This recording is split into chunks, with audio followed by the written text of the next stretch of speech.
and welcome back to the Catch-Up Corner. Hi. I really... Why did you look at me like that? Was I supposed to say something? I was waiting for you to say something, I- because we're recording the episode Was on... I supposed to say something? Oh my goodness. Well, I didn't realize we had a script. I thought this was just off-the-cuff Oh type my of shit. goodness. I thought we were supposed to go I off the cuff. figured you would say something because we're recording the episode on one of your favorite series of all time. Well, I figured you'd do a little intro show and dance type of shit.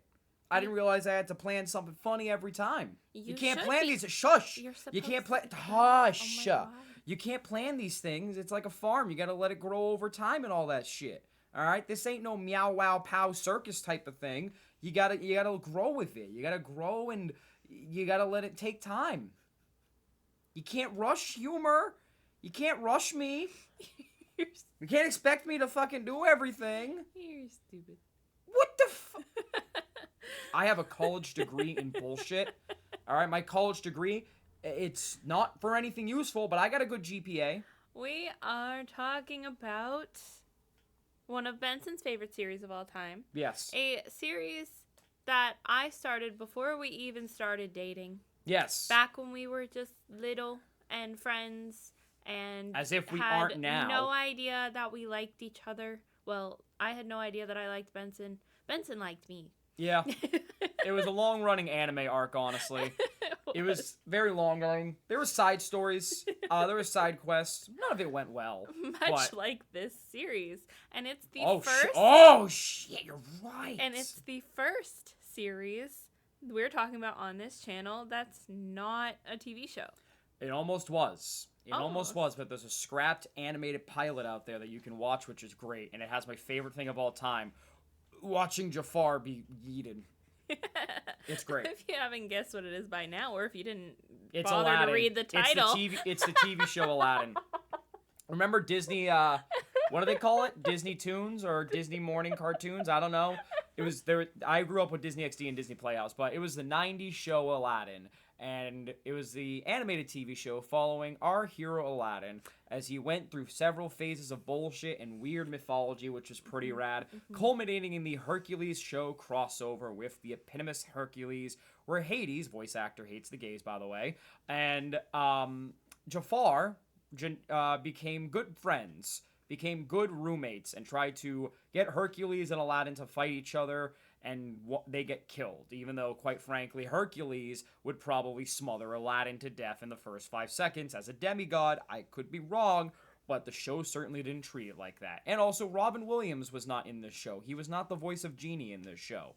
There was your friends like Jasmine, Honey. the car... Hold on! You're going a little I'm too far. explaining the topic! You're going a little too far with the bit. I'm explaining the topic! There's a boo. You're The going monkey. Shh! I'm trying to fucking explain the topic! Okay, sweetheart. Jesus Christ, why are you like this? Because we were trying not to make this a 2-hour episode. It already is, hush! It was not well animated for its time, but let me tell you, it had a couple good episodes and runs, and there's some really weird gags in there. And also, this ties into Hercules, because Hercules was also a TV show that had what's-her-name from Friends playing Aphrodite, and Hercules was weirdly into curves and taller women, so that's a good time. But anyways, back to Aladdin. Aladdin was a great animated show where it had some weird side plots, but it also wasn't animated the best, and you could really tell they were cashing in on the Renaissance to save their asses after the Renaissance was over. You want to talk about Aladdin some more, honey? What'd you think of this show? I didn't watch that show.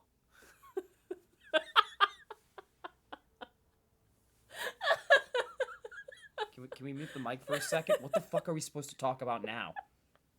Why are you laughing? This is serious. We had a whole... You fucking asshole. You're making me look like a clown over here. The people are gonna hate us. We gotta come up with something new.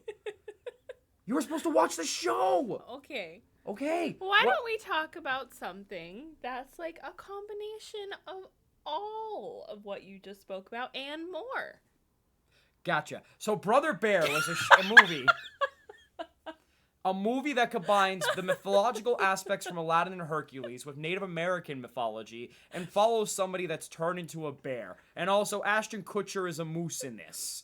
And it's got Phil Collins making another banger soundtrack. Not as good as Tarzan, in my opinion, but making another banger soundtrack as we follow along with this guy turned into a bear. Not the bear that you people from June are thinking, but an actual living bear. How was this, honey? A great movie, not what we're talking about. Oh, gotcha. Lilo and Stitch. Oh my goodness, we are talking about Kingdom Hearts.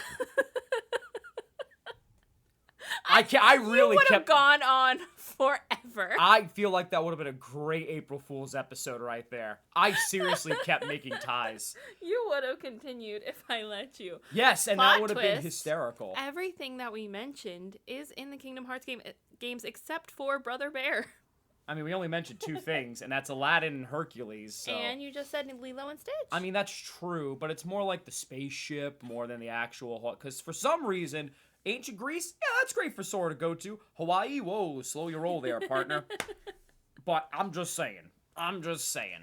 Kingdom Hearts is a game that Benson introduced me to when I was just starting to get my PS3. My mom got me one for Christmas. It came with an Assassin's Creed 3. It did, and... You can imagine how that went, considering this is not a video about Assassin's Creed. And she got me The Last of Us, which was one of my favorite games for the longest time. It is and I happened to ask my bestest friend, who I knew was a gamer, Yeah. If Evidenced by my boy in the heron shirt that I'm wearing.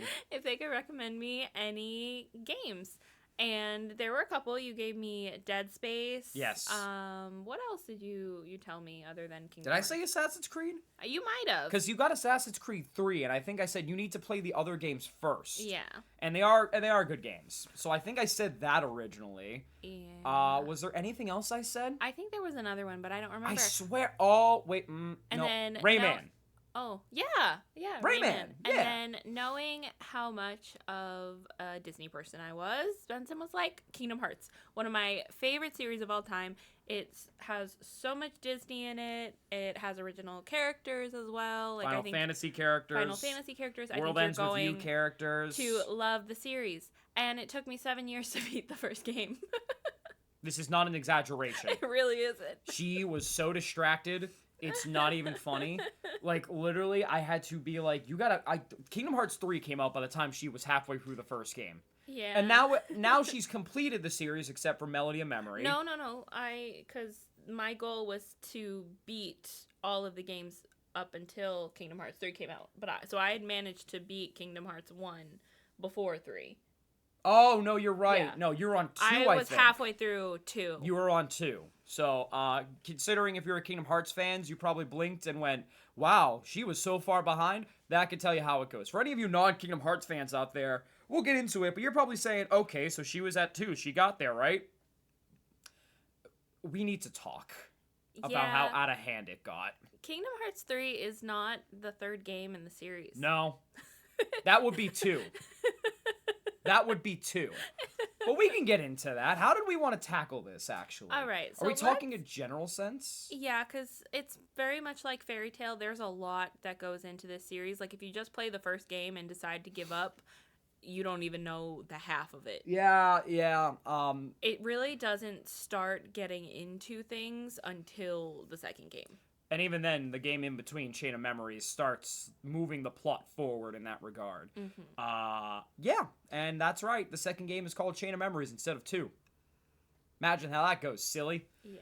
But, yeah, it's very interesting in that regard. So, we're talking in a general sense? Are we going game by game? Like, I think it's up to you. I like to go game by game, but we also don't want this to be a 2-hour long It's episode. gonna be either way, sister. Do we want to take the long route or the short route? I think it makes the most sense if we just go game by game, give a brief, summary. Okay. Introduce characters. Okay. And then move on. And then tie it all together in 3 with the culmination. The last mainline game, numbered mainline game, Melody of Memory came out afterwards. Which I still haven't played. No. And you're not missing much other than 20 minutes of cutscenes. So, yeah, let's just get into it. Tell me about Kingdom Hearts 1. Kingdom Hearts 1 follows Sora. He is an original character to Kingdom Hearts.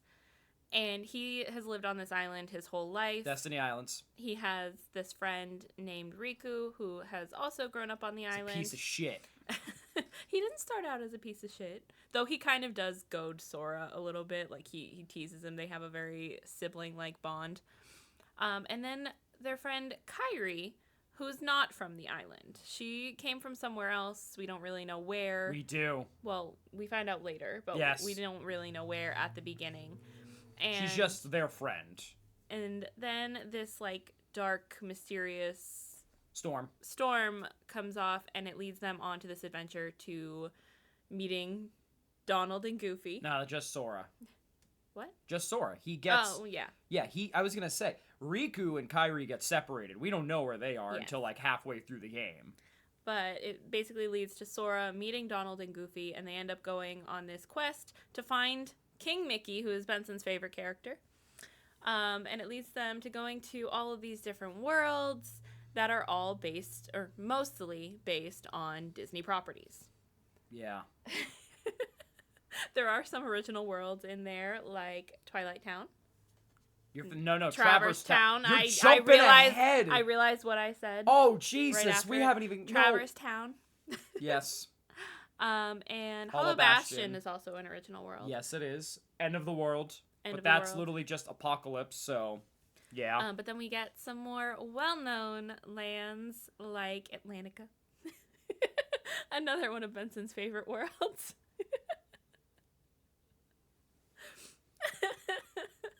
Alice in Wonderland, which is probably one of my favorite worlds because it has one of my favorite bosses. We get Deep Jungle, which is based on Tarzan. And never seen again because of copyright issues. This is not... a joke that literally is the whole reason. If you look at the opening credits before the title screen of Kingdom Hearts, the author for Tarzan has a separate credit because technically Tarzan is based on Tarzan. Obviously, no shit. So, yeah, take with that as you will. We get Olympus, which is a consistent in every single game. Very much so. Aladdin. Was Peter Pan was the first one? Yes, Peter Pan is in this. No, he's also in Birth by Sleep, you're thinking. Oh. Okay. You know, because we get great memes like, put Peter in his place. And I sure did. Yeah, so there are a ton of Disney worlds. And, like, you can really sum up the worlds. The worlds are pretty easy. They go from world to world, defeating different bosses. Sometimes it's the Disney villain. Sometimes it's not. And usually they try to follow the plot of the movie, typically. Or a part of the movie. Yeah, some of them do. Some of them do venture out a little bit more. Olympus. Which I like the ones that delve out a little bit more and not ones that... tell the story like word for word. There's not many in this game though that not in differently. This one. No. Olympus is like one of the rare ones, and like every world to some degree. I mean, the other one that does is Halloween Town. You know what I mean? That's one that also separates from the story. Tarzan kind of teeters that line, dances it a little bit, where it's like it follows it but kind of doesn't. But you know, it's very interesting in that regard. But the rest do typically follow the plot to some degree. Ariel also teeters that line in Atlantica. It kind of does, kind of doesn't, but the rest of them do follow the plot, even if it is like a part of the plot and not the bigger picture. Like, you know, we skip 5 steps in Alice in Wonderland till we get to the trial where it's off with her head. And then Aladdin, we skip a couple things to get into the Cave of Wonders. We actually move and shuffle the main plot around a little bit. Peter Pan kind of follows the plot with kidnapping Wendy, but kind of deviates because we also have Kyrie involved at that point. A lot of them teeter the line closer to, like, deviating that I think people give credit for in the first game. And that's a very interesting line that follows. So, we summed up the first game pretty well. Donald and Goofy are looking for King Mickey. Sora's looking for Kyrie and Riku. He is the Keyblade Master, which is the only known big weapon to, like, really vanquish the Heartless. And connect worlds. That's the other thing. It's like there are different worlds with different keyholes you have to lock to protect the world from darkness. So there's a lot of intricate pieces to this as they try to find everything going on. So, tell me about this, honey. Your first impression. My first impression was that it was just going to be like a game where you explore different worlds and that it was just going to be like a very basic, fun Disney game. Oh my god, it's so much more than that. Even like in the first game, there is a lot of lore drops that they do. Yeah, this is like once again, we introduced our friend Connor to it, and one of the things I told him was, if you think, like, if you aren't a huge fan of the first game, keep going. Yes. There's so much more. There's so much more story behind it. It's not just a Disney game, even if the first one makes it seem like that. I mean, it's interesting, too, because, like, I find it hard not to be a fan of the first game because it's a very amazing foundation. Yeah, it's a little more basic and simple than the other one. It's simple and clean. Yes, simple I know. And clean. Thank you. But I wasn't going to make reference. that joke. I made it. But it is. But, like, it's an action RPG in 2002, I want to say. Mm-hmm. So, and again, this is that weird line where, like, 3D is really a couple years later pushing bigger boundaries after it had already been introduced through, like, Mario 64, PlayStation, and such. And this was a big gamble because this was a lot of licensing for Square Enix. They do a lot more turn-based RPGs than anything, so this was the first big action-oriented RPG, which is real-time combat with different commands and summons. You do get to summon characters from Disney worlds that aren't in this game because their worlds have been engulfed in darkness and everyone's dead except for them, aka Simba and Dumbo and Bambi and all that shit. But I think the foundation's very solid. It's simple, sure, but it's a very strong foundation that is a lot more layered than people think. Replaying this game on stream lately for my community to prepare for when Kingdom Hearts 4 releases in 15 decades and a meteor strike later, I will say, I've been finding little details that I didn't when I was a kid, which is fascinating to me. Like, it's very simple, like in regards to combat and platforming and some world designs, but it gives leeway in the details to really make your playthrough your own. Like, Miggy puts it best, shout out Miggy who's been here before, you can go almost the entire game without the spell Thunder. Mm-hmm. You wouldn't. Because you get it from Olympus, I'm pretty sure, if I remember. So, you can go the entire game without Thunder. And there are other bosses that, like, you can expose weaknesses in.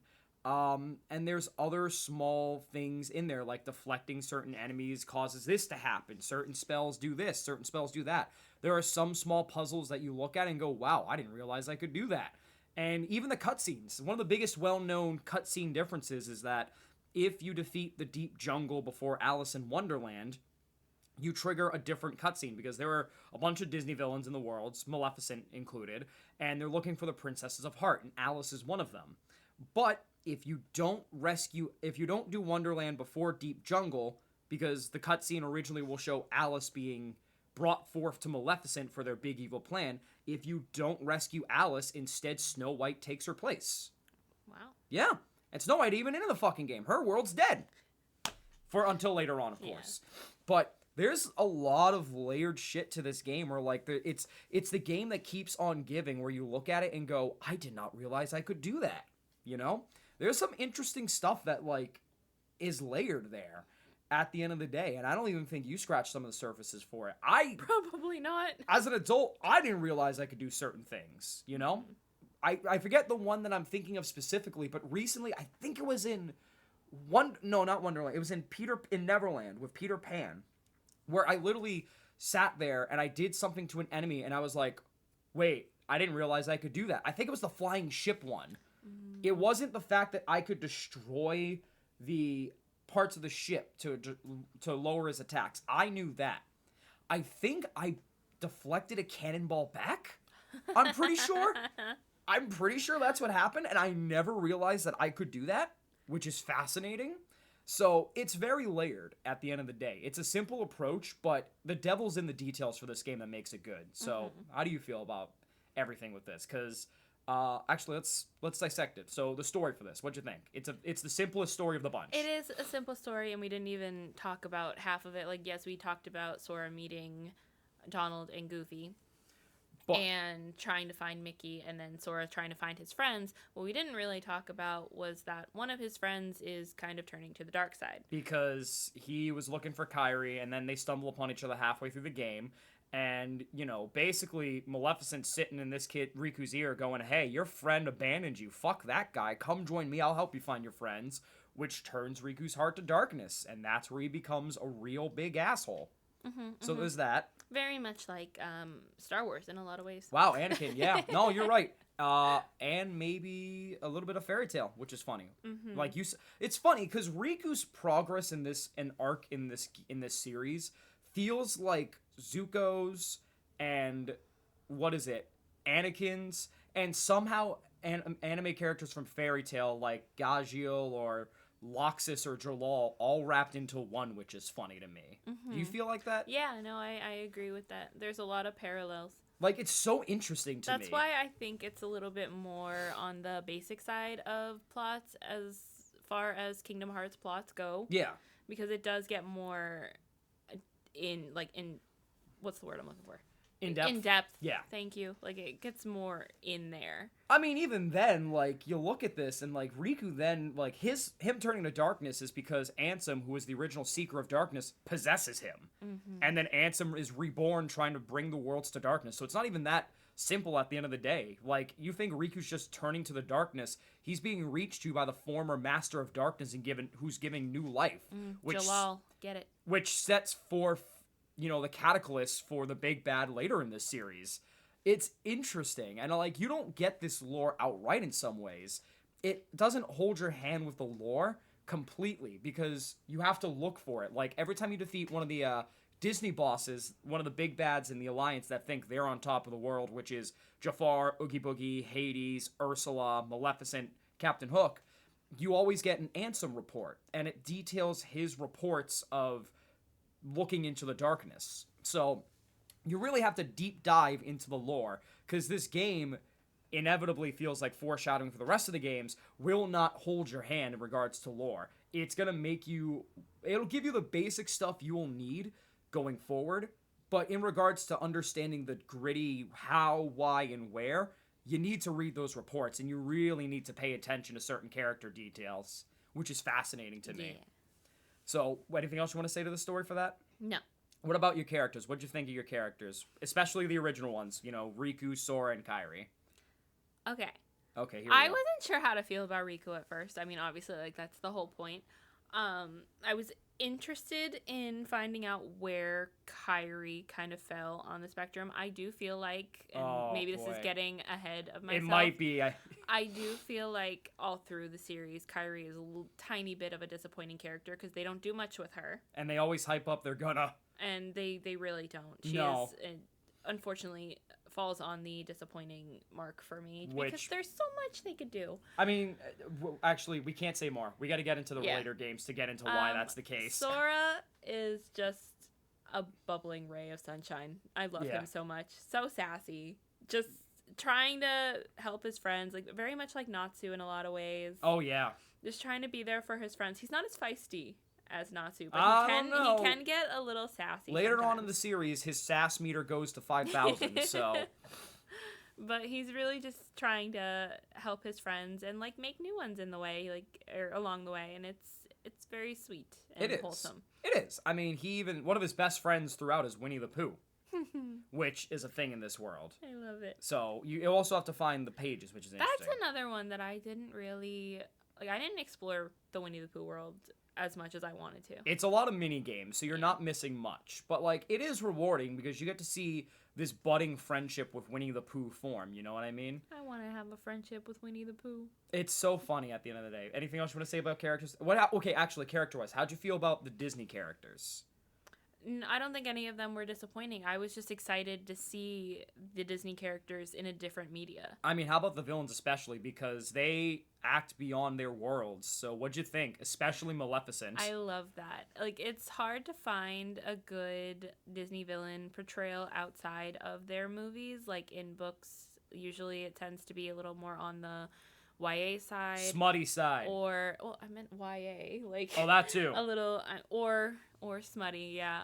But it also, like, they tend to just make it more about, like, humanizing the villain and, like, seeing their backstory instead of just seeing the villains. Hey, you leave Star Kids out of this. I wasn't even You leave the Royal Vizier out of this.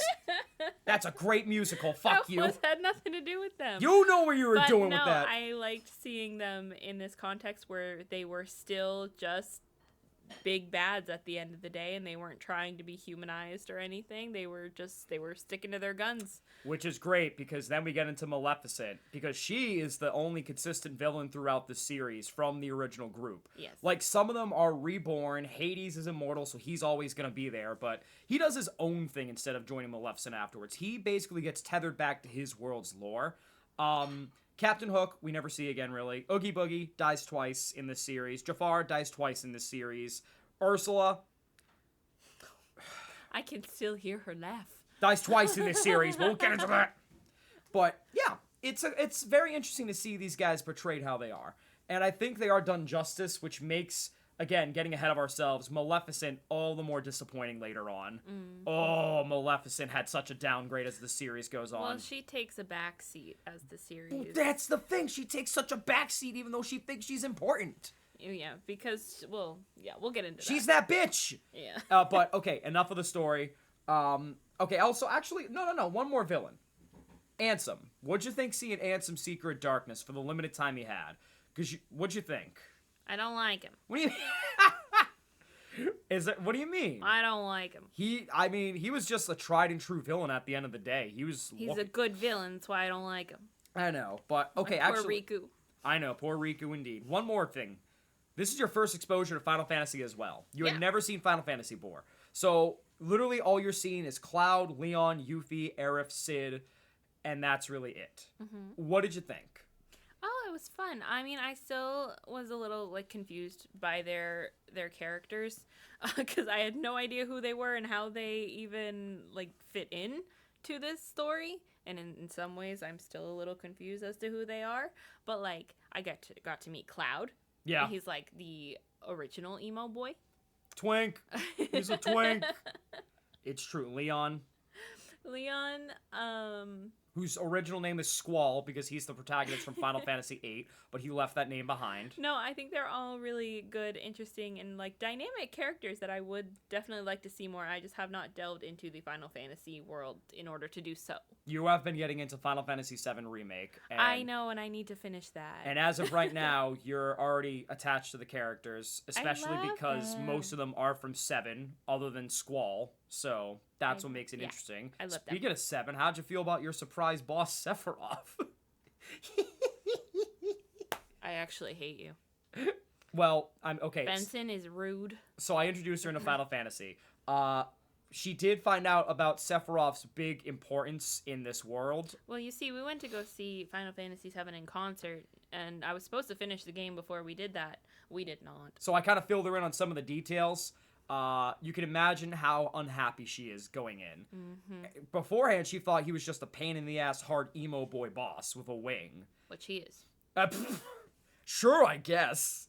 But yeah, so I guess that's it for characters. Again, we don't want to get too far ahead. The actual worlds and combat, the biggest part of this game. What did you think? Okay, so my main complaint with this game is with one of my favorite worlds. Oh boy, here we go. And, like, I'm not asking for a game to spoon feed me, but if you send me on a quest in a world, but how to finish that quest falls out of the world, like, you have to leave the world, and there's, like, no map to show you, like, where you need to go or to help you a little bit, it gets a little confusing. Well, I had this with Agrabah. That was a pain in the dick for a while. No, mine was Alice in Wonderland. Okay, that's because fair. they tell you need to go find Alice, but they don't tell you anything about how to go about finding Alice. And I needed to ask Benson, like, hey, what do I do here? Because I'm literally stuck in this world and there's nowhere to go, only to be told that you can't find what you're looking for in world. Like, you need to leave the world and then you'll activate the cutscene telling you eventually. Like, you have to go everywhere else and then that happens. Yeah. Like, the wording is a pain in the dick, honestly. Deep Jungle had that too, where, like, I had no idea where to go, and it's such a compact world. It's the more compact worlds that have, like, the most amount of traversal bullshit that I have no idea where to go. Yeah. And I realized that replaying this for stream. Like, Deep Jungle, Alice in Wonderland, and Aladdin especially were, like, the biggest ones for this. Like, after a certain point, like, I agree, though, where there's a difference between holding your hand and, like, getting you lost. And how, This game doesn't do a good job of that at times. I don't think it's as bad as people make it out to be. I do think it honestly is a more straightforward game than people let on. But for stuff like Alice and Aladdin, yeah, you start to see that crumble a little bit. But that's about it. I don't have any other... Oh, no, the platforming's kind of bad. It's okay. Every single game in this series has a different combat style, which is another one of like my negatives a little bit, because you just get used to one, and then you're going and learning a completely new style in the next game. It's an upgrade. It's annoying. Okay, but like if you kept... Okay, here's my thing. If it kept being the same throughout, you would probably be like, this is so repetitive. Fair. Because, you know what? Half the games would not be as good if they kept the Kingdom Hearts 1 style. That is fair. But it doesn't need to be such a drastic change yes, it does. every single time. Yes, it does. It becomes more fluid and much easier to get a hold of. Like, combat feels so much more fluid going out. Like, Kingdom Hearts 1 combat is good, but it is basic action RPG combat with some flashy moves and magic here and there. 2... Oh, god tier. And 3, I think people overhate it. It is the most fluid combat of the game. And you get to string all these fun combos together, and it really feels like an evolution of Sora's power from being just a kid with a giant key to being this badass motherfucker with a key and some other shit.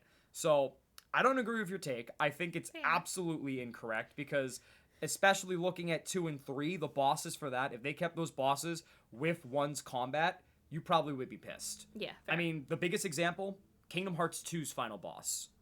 Would you even remember it or like it as much if it had 1's combat? No. Exactly. All right. But it's fun combat. The platforming is not the greatest, though. Fair. I think this game has a emphasis on platforming and verticality sometimes to make up for the simple combat, and it doesn't always work because the camera can be weird, and sometimes Sora's a little heavier for his own good as a kid, and it can be a pain in the dick, honestly. But it is very good, a decent platforming, way better combat, fun time all around. What about the bosses? The bosses, like I said, one of my favorite bosses is in here, and that's the Alice in Wonderland, because he is a gay robot, and I love him so much. His name's Trickmaster. I love him so much. He is my favorite gay icon. Where did that even come from? I don't know. He just looks like literally, what made you look at this and go, gay robot? I don't know. I just love him. Okay. I love him. Okay. That's it. Hey, good for you. I mean, sure, you have your gay icons. I'm not gonna judge. Also, like, for most of the bosses within the world are, of course, Disney villains. Ursula is my most hated boss in this game. I think the Disney villain bosses are pretty overrated / disappointing. You can ask my sister, because my sister was hanging out with me while I played the majority of this game. She can reenact Ursula's laugh perfectly because of the amount of times that we had to hear the ha ha ha ha. Oh, the first phase.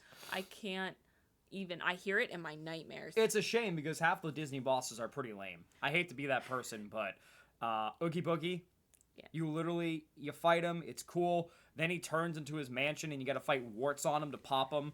Jafar, oh, it's so lame. The second fight, you're not even fighting the genie form, you're fighting Iago with a lamp while dodging the genie form. Ursula, both phases, so disappointing. Atlantica's swimming controls suck. That's all I'm gonna say on that take. We don't need to beat a dead horse or a dead fish in this case on that. Hades, he's aight, but he's an optional boss at the end of the day, though. Captain Hook, he's okay as well. Not the best. Maleficent's first phase, ugh, so lame. Oh my goodness, it's so lame. But her dragon form, that's the shit. Chernobog, that's the shit. Oh my goodness. What a great boss that was. Okay. Story time. What? Story time about Chernobog. Benson was hanging out with me at my house. This is before we lived together. Yep. And I was getting so frustrated with this boss, and I was like, I can't do this anymore. I'm about to rage quit. Yeah, because he does claw attacks, he does different fire attacks and summons ghosts. You're flying throughout the entire thing. But the biggest thing is that he can activate hellfire around him that gets bigger as you're doing combos. So middle of a combo, if you're not quick enough, he can absolutely obliterate you with the hellfire combo. So I was getting really like annoyed and pissed off with this, and then Benson's like, all right, why don't you take a break? I'll go downstairs, I'll go grab some snacks, because we lived across the street from a convenience store, and then we can pick it back up afterwards once you've had some food. And I was like, okay, yeah, that sounds like a good idea. I didn't listen. She did not. I immediately picked up the controller again and beat the boss as soon as Benson left. My other favorite thing is I was gone 5 minutes, I want to say. My other favorite thing about this is that I made her mad at me one day because I was doing my separate playthrough on the side, and what took her thousands of tries took me first try in 40 seconds. Uh-huh. Yeah. So that was I don't know if there's a speed running record for Chernobog. God, I wish there was, because then I could have easily been like, look, I beat it. But quite literally, I picked up the boss. 40 seconds later, he was down. No exaggeration. I did not let Chernobog breathe for the life of him. Yeah. No one likes a show off. Yeah, but the bosses are huge. Okay, the music, though. Oh, the music is phenomenal, but I want to talk about that later. Oh, okay. Because I have one very specific game that has a soundtrack that made me cry. Oh, yeah, we know the one. We know the one, honey. Don't you worry. So, I don't think there's anything else other than one. I mean, other to talk about to one. No, but it has some of my most hated boss battles. I had to tap Benson in twice. Yeah. One of them was for Riku. In Hollow Bastion. I couldn't do it. There was It pissed her off. way. Like, there's a reason this game took me 7 years, and it was because of that boss. Like, I had to tap Benson in. I don't think there's a single game from this series that I didn't have to tap Benson in at least once. Yeah. And, like, there's nothing wrong with that. Like, sometimes you just want to play games and just, like, be in the moment. And that's why a lot of people now prefer cozy gaming. Because, like, it's not super strenuous and you don't have to panic or freak yourself out about it. Yeah. That's, like, once I get, like, seriously pissed off and I'm like, it's either put down this game or tap in my gamer fiance, I'm gonna tap the person in. Yeah. And she did many times in this wonderful series. Mm-hmm. I mean, Riku has an easy what is it called? Oh my goodness. Exposing weakness to his attacks. But she just, and this isn't a diss at her, she just couldn't get it. Mm-hmm. She couldn't get it down. And that's not a diss at her. It's just, it's just a fact. It is. Like, she has her specific gaming skills. Trying to time that bullshit was not one of them. So, I totally get why. But, yeah, it was a fun time. I mean, I'm surprised, actually, this has some of your worst bosses. Because there's one game I could think of that had worse. Oh, yeah? Yeah. Surprised you haven't mentioned... Well, it's later on, but, you know. Okay. You tapped me in 15 different times. And even I was getting pissed the fuck off with it. So, we'll get there when we get there. But, anything else for one? No, cool. I think it was pretty simple as far as games go. Which then brings us to Chain of Memories, which she didn't even play. I did not. So, because isn't it on the DS? No, it's on the Game Boy, but they had the remake on PlayStation, but you didn't seem interested because it was card-based. Oh, no, you said... No, so, what had happened was we had a bet going to see if I could finish all the games before the third game was released. She did not. I did not. But you had said, I don't think you're going to be interested in this game because it is card-based. It is. Do you just want to watch the cutscenes? It's not that I wasn't interested in it. It's you thought I wouldn't like it. And honestly, you might see why. So, Chain of Memories picks up right after Kingdom Hearts 1. Sora saves the day. Now their new mission is to look for Riku and the King. After Kairi is safe on Destiny Islands on her own world, they find Pluto. Pluto leads them to this castle called Castle Oblivion. There they meet this mysterious hooded figure that starts taking away their memories. And they have to journey through the castle to figure out what's going on and find the king and Riku before it's too late. But at the same time, Riku, who has now been saved from the darkness, is in the basement while and is trying to find what's happening as well and control the darkness that still lingers within him in the form of Ansem. So, there are two stories going at the same time. You are retreading all the worlds of Kingdom Hearts 1, and basically what you're doing is using a card system. Every attack is a card with a number on it. 0 rules all. 1, 2, 3, 4, 5, 6, 7, 8, 9. There are certain combos you could string together. There are card numbers that counter attacks. If one is higher, then it negates an enemy's attack. It is a lot of bullshit. I do not think you would have liked this.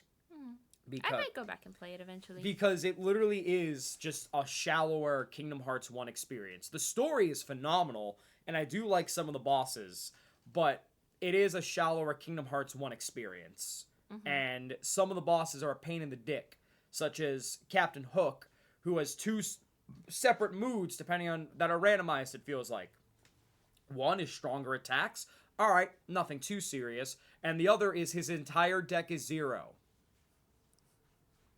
And it's basically 0, I should say.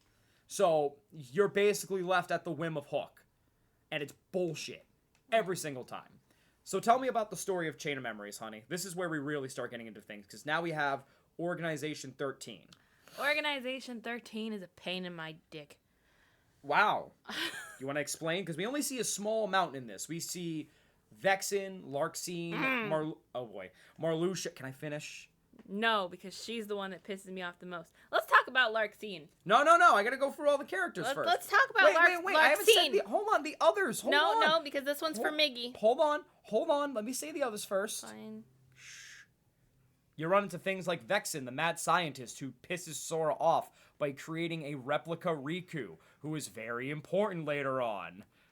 We also have Zexion and Lexius. And then we have the big ones. Marluxia, Larxene, Axel. Yep, I knew it. There you go. And also Naminé is there, who is also a very important character and is the one basically ruining the memories. So, she doesn't want to. She's being held captive. Marluxia, Larxene, Axel, and Vexen are all defectors from Organization 13, looking to use the Keyblade to manipulate and defeat Organization 13 from within. Axel is a double agent who is working for the organization and trying to destroy the deserters. But yeah, these are the new characters. Everyone else is literally just a figment and a replica of Sora's memories, and you're just replaying one. So, not much to say there. This is more characters. Tell me about the new characters. What'd you think? Let's talk about Larxene, because this one's for Miggy. Oh, boy. Miggy likes Larxene. Yes, but you want He has an unpopular opinion. She is annoying as fuck. I hate her. Cannot stand her. She's fucking the worst form of fucking pick-me ever. And that is all. Is that all? Yes. Is that all you wanted to say? Fuck her.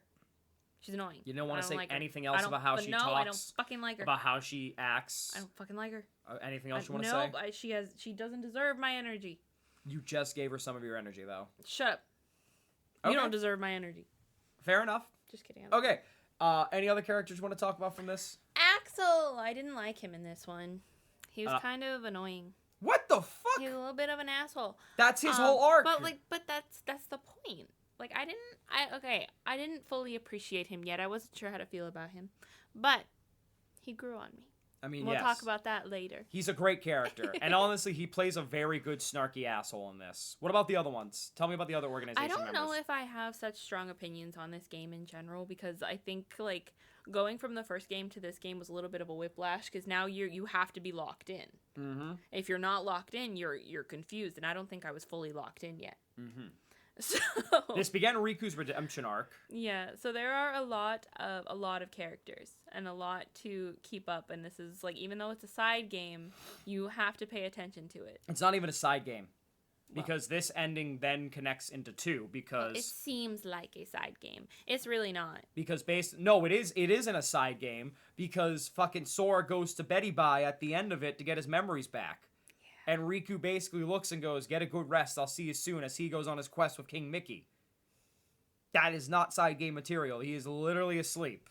Yeah. Literally asleep in this game.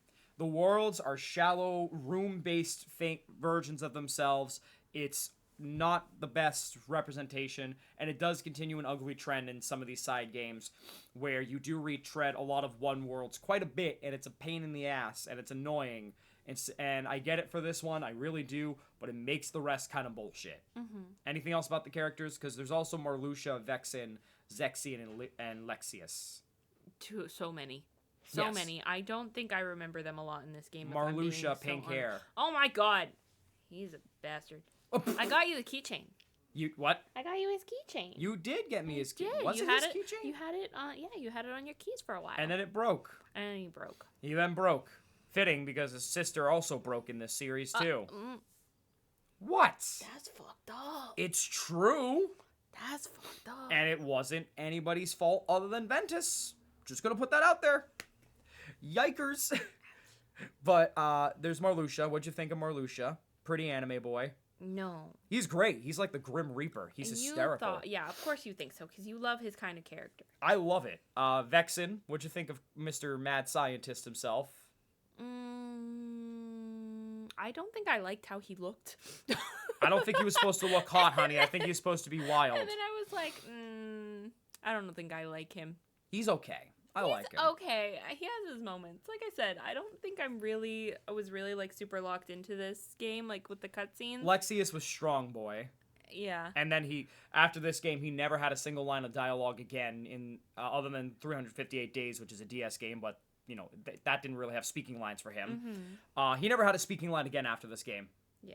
Yeah, pretty sure he never did. No, he didn't birth by sleep. I'm pretty sure. But Zexion. Basically, who's that? Gray hair, book. Oh, yeah. Yeah. Yeah. What'd you think of him? I don't remember him. He was okay. I like him a lot. His name's Ienzo. Okay. Yeah, his real name's Ienzo. We'll get into that. That's important. Very important. None of these names are their real names. Technically. Except for one. No, two. But, they were all good. They weren't the best, but they did get their time to shine in later games, which again is important. Anything else you want to say about this? No. All right, let's get into 2. Yeah, I feel like this one's pretty basic. Most of the side games are easy to get into. Let's get into 2 real quick. Okay, 2. We start off with a whole new character. Yes. His name's Roxas. I was very confused. We had no idea who he was, and I'm like, you know what? Sure, we're just gonna go with the flow. I want to know what the hell is happening with Sora, but whatever. And we spent about half the game with this new character. Not half the game. Oh, a quarter. Quarter of the game. A quarter. With this new character as he's hanging out and getting ready for the summer with his friends. Yes. They're coming together with money, going places, figuring out mysteries, all that fun shit. And then these weird things that we learn are called nobodies start attacking. And then all of a sudden, what's this? Roxas has the Keyblade. They look like the guys from Power Rangers. The putties? Yeah. Oh, Jesus. And then what's this? Roxas has the Keyblade. That's supposed to be Sora's. Who is this guy? And then we find out, through Axel, that he was a member of Organization 13, the people from Chain of Memories. But then it gets weirder, because the organization wants Roxas back, but then another party wants Roxas because that means he returns to Sora, so Sora can finally awaken. Now, you may be wondering, what does that mean? Well, a big detail we left out is that in Kingdom Hearts 1, because Kairi's heart rested in Sora after she fell asleep to darkness, Kairi's heart rested in Sora, and he wanted to free her. So to do that, he basically stabs himself with Riku's Keyblade that unlocks the heart's potential. And because of that, Sora falls to darkness and becomes a Heartless. And again, a Heartless is essentially a creature, the husk of somebody's heart. When they fall to darkness, they become that creature. Well, apparently, in this game you learn that there are 2 versions. The Heartless, which is the dark embodiment, and the Nobodies, which is the husk of the person. Sometimes they have the form of the putty in this one. Others are Organization 13, where they are so strong of a husk they keep their original form. Well, Sora split into 2. He had his Heartless form, which he was for a while, but his other form never returned to him.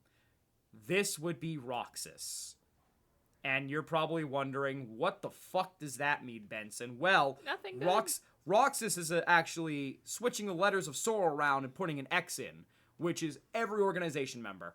Every single one. Yeah, so how we talked about none of the Organization 13's names are their real names. Yes, This is why. that's exactly it. They are all different parts of it. Okay. Yeah, every name is an anagram in this. There's Ienzo, there's who's Zexian. There's a whole bunch for sure. Hi Max. What would Max's be? He just turning me out at us. Max already has an X in his name. Well, you have to add an X and anagram him. It would be Zamsks. Right, Bubba? It would be Zamsks, honestly. Hi, baby. He's here. He's a Kingdom Hearts fan too, isn't he? Oh, he's gonna come join us for this podcast. Come here, baby boy. Come here. Come join us. Do you want to talk about Kingdom Hearts? Yeah. I said no. You want to talk about Kingdom Hearts? I just want to see my people. You want to talk about it? Yeah. I want them to play with me. Oh, okay. We'll finish soon. We'll try to finish for you, buddy. Yeah. But Roxas basically has to return to Sora for him to be whole again and basically resume this series unless we want a new protagonist. Which essentially means that Roxas can't exist. They cannot exist at the same time. Oh, fuck. Oh, man, does that suck. So... Because, like, the fact that we spent so long with him is purposeful. Oh, it is. We need to get to know him as a character. We need to see that he has hopes and dreams and memories. And that ambulance passing by is exactly what happens to Roxas. Call an ambulance. He's gone. But also we need Sora, and we love Sora. We spent so much more time with Sora. Like, it's like picking one of your favorite children. It's hard. Yeah, Roxas, they did a good job, I think, with making Roxas a good character in this for the short time we have. What'd you think, honey? Because he's still just a kid at the end of the day.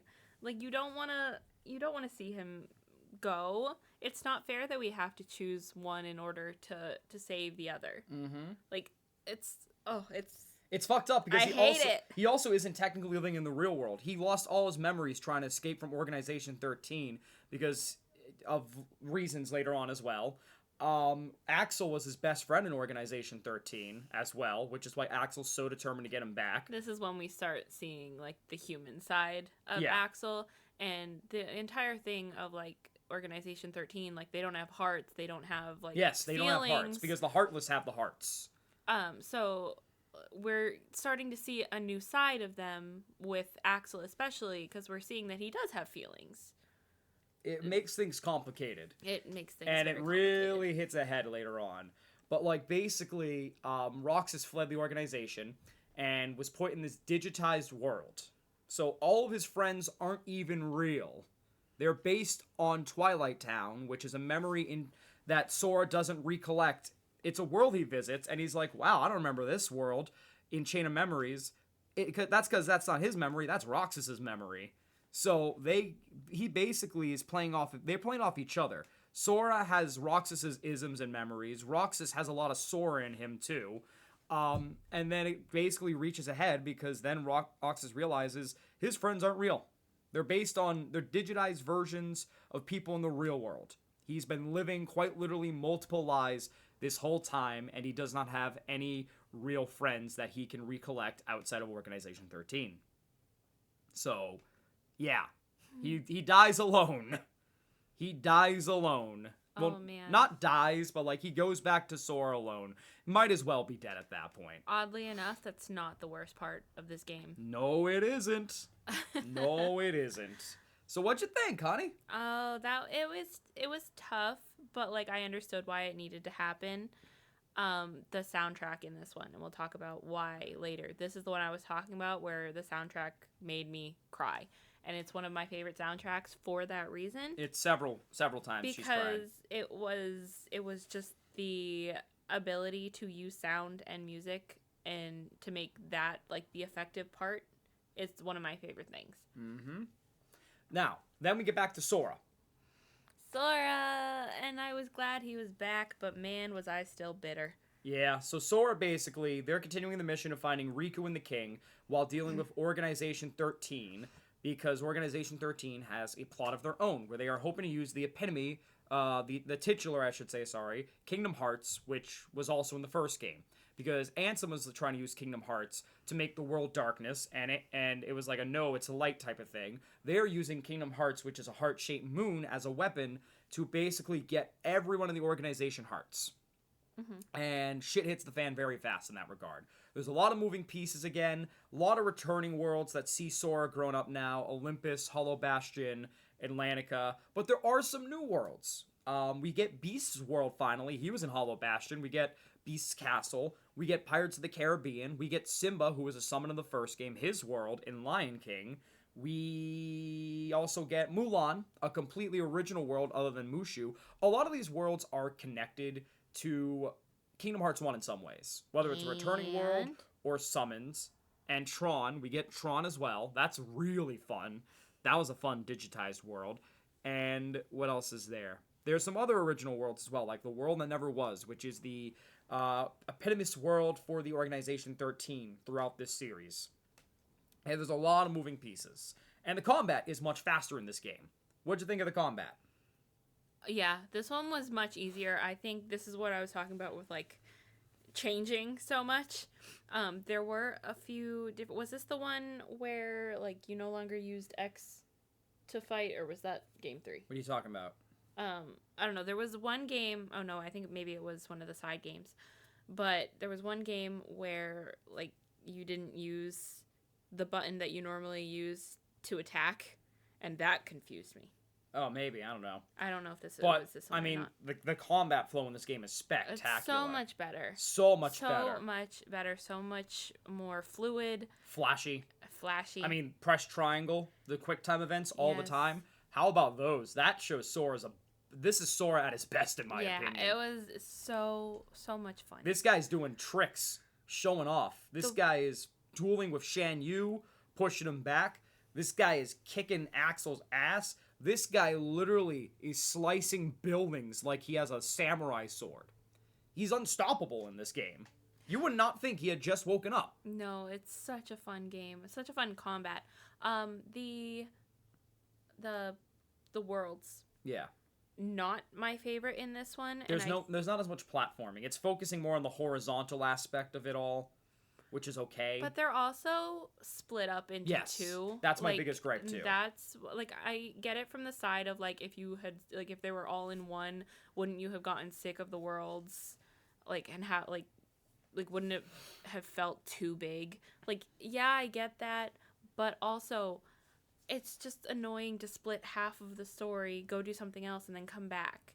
It just made the worlds feel smaller. I mean, story-wise, I like splitting the worlds. Like, world-wise, I get it, though. It felt a little bit redundant, though. Like, once I'm done with the world, I would like to move on and see something new. Well, you did see some newer areas in these worlds, which, you know, not the biggest deal in the world, considering there was one or two, but you did see new areas in this world upon revisiting, which is huge. And also, they expanded some worlds, like Olympus, by making the underworld a heavy part of it in this game. Yeah. So, there is that as well. And they keep it nice with some fun bosses, because you fight some Organization 13, some Heartless and shit, as usual. Some nobodies here. Well, mainly the Heartless. There's no real nobody bosses in this game, other than against Twilight Thorn as Roxas. But the worlds, I do feel like, take a step back. Story-wise, exploration-wise, story-wise, they are so good in this game. And they tie more into not just the story of Disney characters, but tying in Organization 13. Yeah. They are heavily involved in this game in many regards. Beast literally has to deal with an organization member harassing him and his Rose and Belle. That was one. Luke Sword was harassing Jack Sparrow in Pirates of the Caribbean.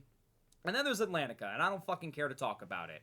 It's just a musical number fest. Yeah. It sucks. It's more of an optional world this time around Thank than God. It is like you actually have to play it. But I think it's worth playing. No, it's for not. The memes. No, it's not. It's really not. For the memes. No, Benson it's doesn't not. like it because he doesn't want to hear Donald Duck sing. I don't care about any of it other than especially Donald Duck singing. It sucks as a world. It's not even fun memes, okay? You can get funnier memes with quotes out of context. I'm sorry, the world sucks. I'm not continuing any further with it. That's all there is to it. Pride Lands, I think, is the biggest example for me of how downgraded the worlds are. Mm. It's a lot of open spaces. Yeah. So, and it's got fun combat with Sora in lion form and fluidity, but it does not have good exploration. Yeah, and this is the one that kind of focuses on like the movie more because Yeah. it's set in the part after Scar takes over the Yes. Pride Lands and Simba's trying to figure out whether or not he should return home. Yep. So I mean, like, it's limited when you do something like that. It's limited with what you're capable and able to do. Mm-hmm. Whereas if you tried to show a whole different story, you have a little bit more freedom. Yeah. Yeah. I mean, how about the story otherwise in this game? What'd you think?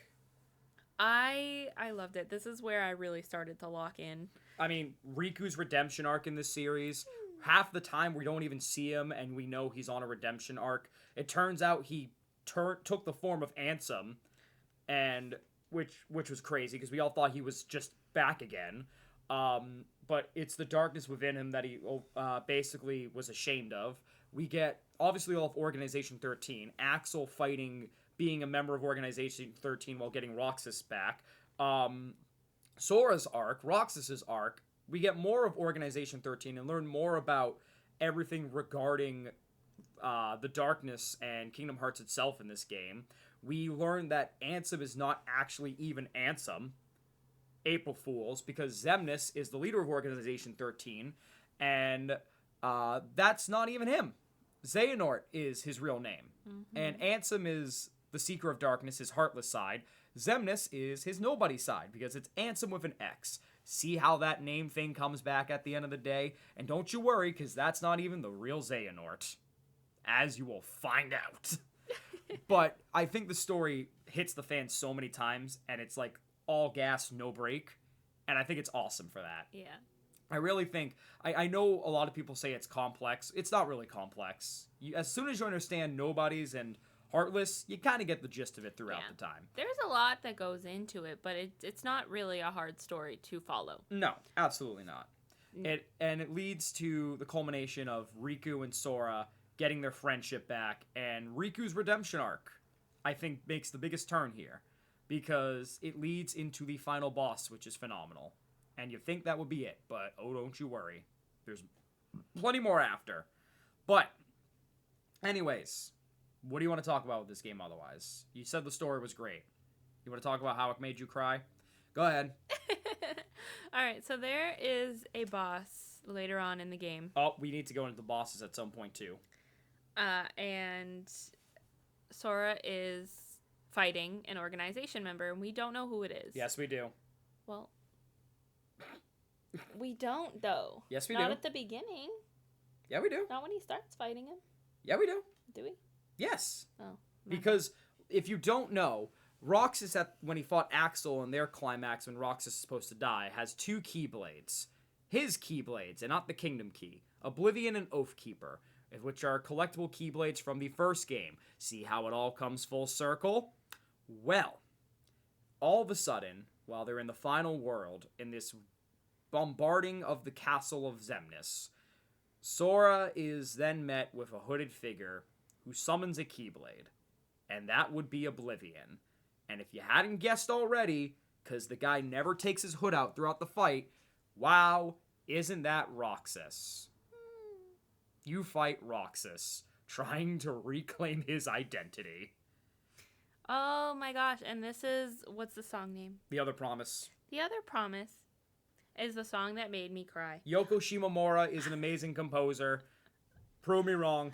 It's just the fact that okay, I'm trying to hold it together here because I'm trying to focus on the battle because I want to beat him, but I don't want to beat him because I have tears falling down my eyes because I'm like, I don't want to. I don't want to hurt him. Like, he deserves to live just as much as Sora does.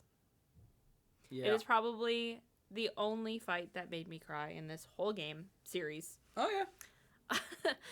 It's just such it's a hard watch. This game has a lot more emotional weight to it. Right, because it's like Roxas is literally asking, why do you get to live and I don't? Like, I have just as much of a life, just as much promise as you do. Why are you more important than me? I mean, his line after the fight when it's a cutscene is like, tell me why they picked you. And then, like, he sees Sora and basically his Dive to the Heart, which is a stained glass picture with Sora's life on it. You see Sora next to the stained glass pictures of his buddies, and Rox is just like, oh, I see, that's why. And that's when he kind of accepts its fate, even though he's trying to fight it still. And then Sora delivers the final blow. And then the final part is Roxas and Axel, back when they used to be friends, would get on the clock tower of Twilight Town, just like Roxas would with his friends Hayner, Pence, and Olette. And they'd sit there and eat ice cream, salt ice cream. Sea salt ice cream. Sea salt ice cream.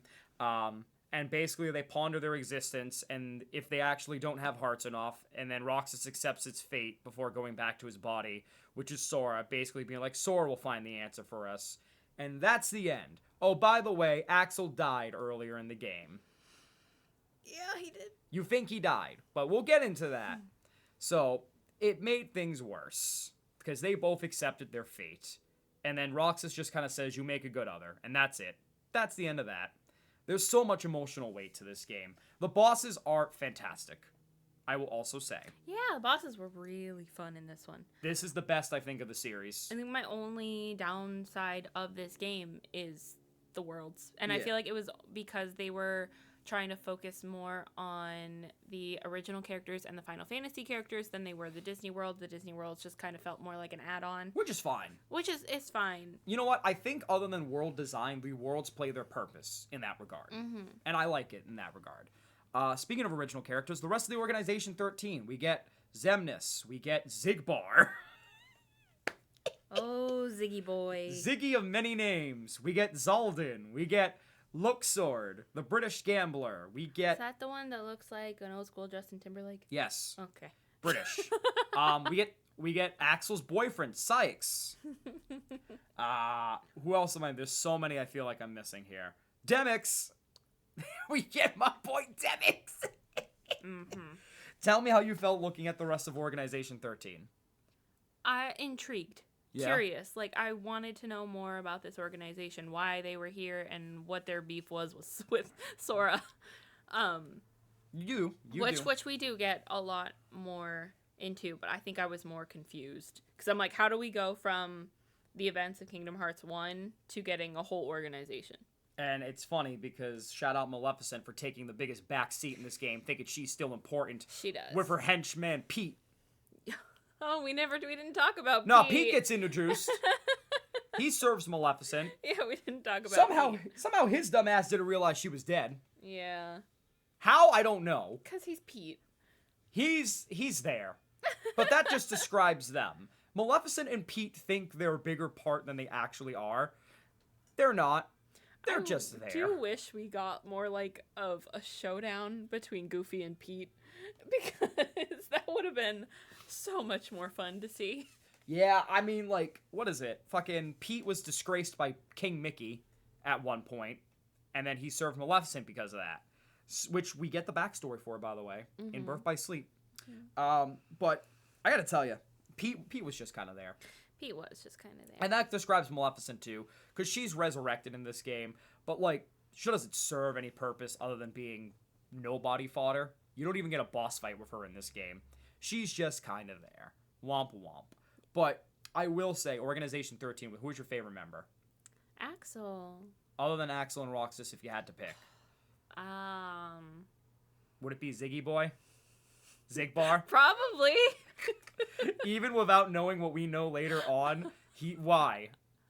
He's just sassy. He's such an asshole. He's the assassin of the group. No, he is a fucking asshole, but I knew it, and I can't wait to tell you what I knew.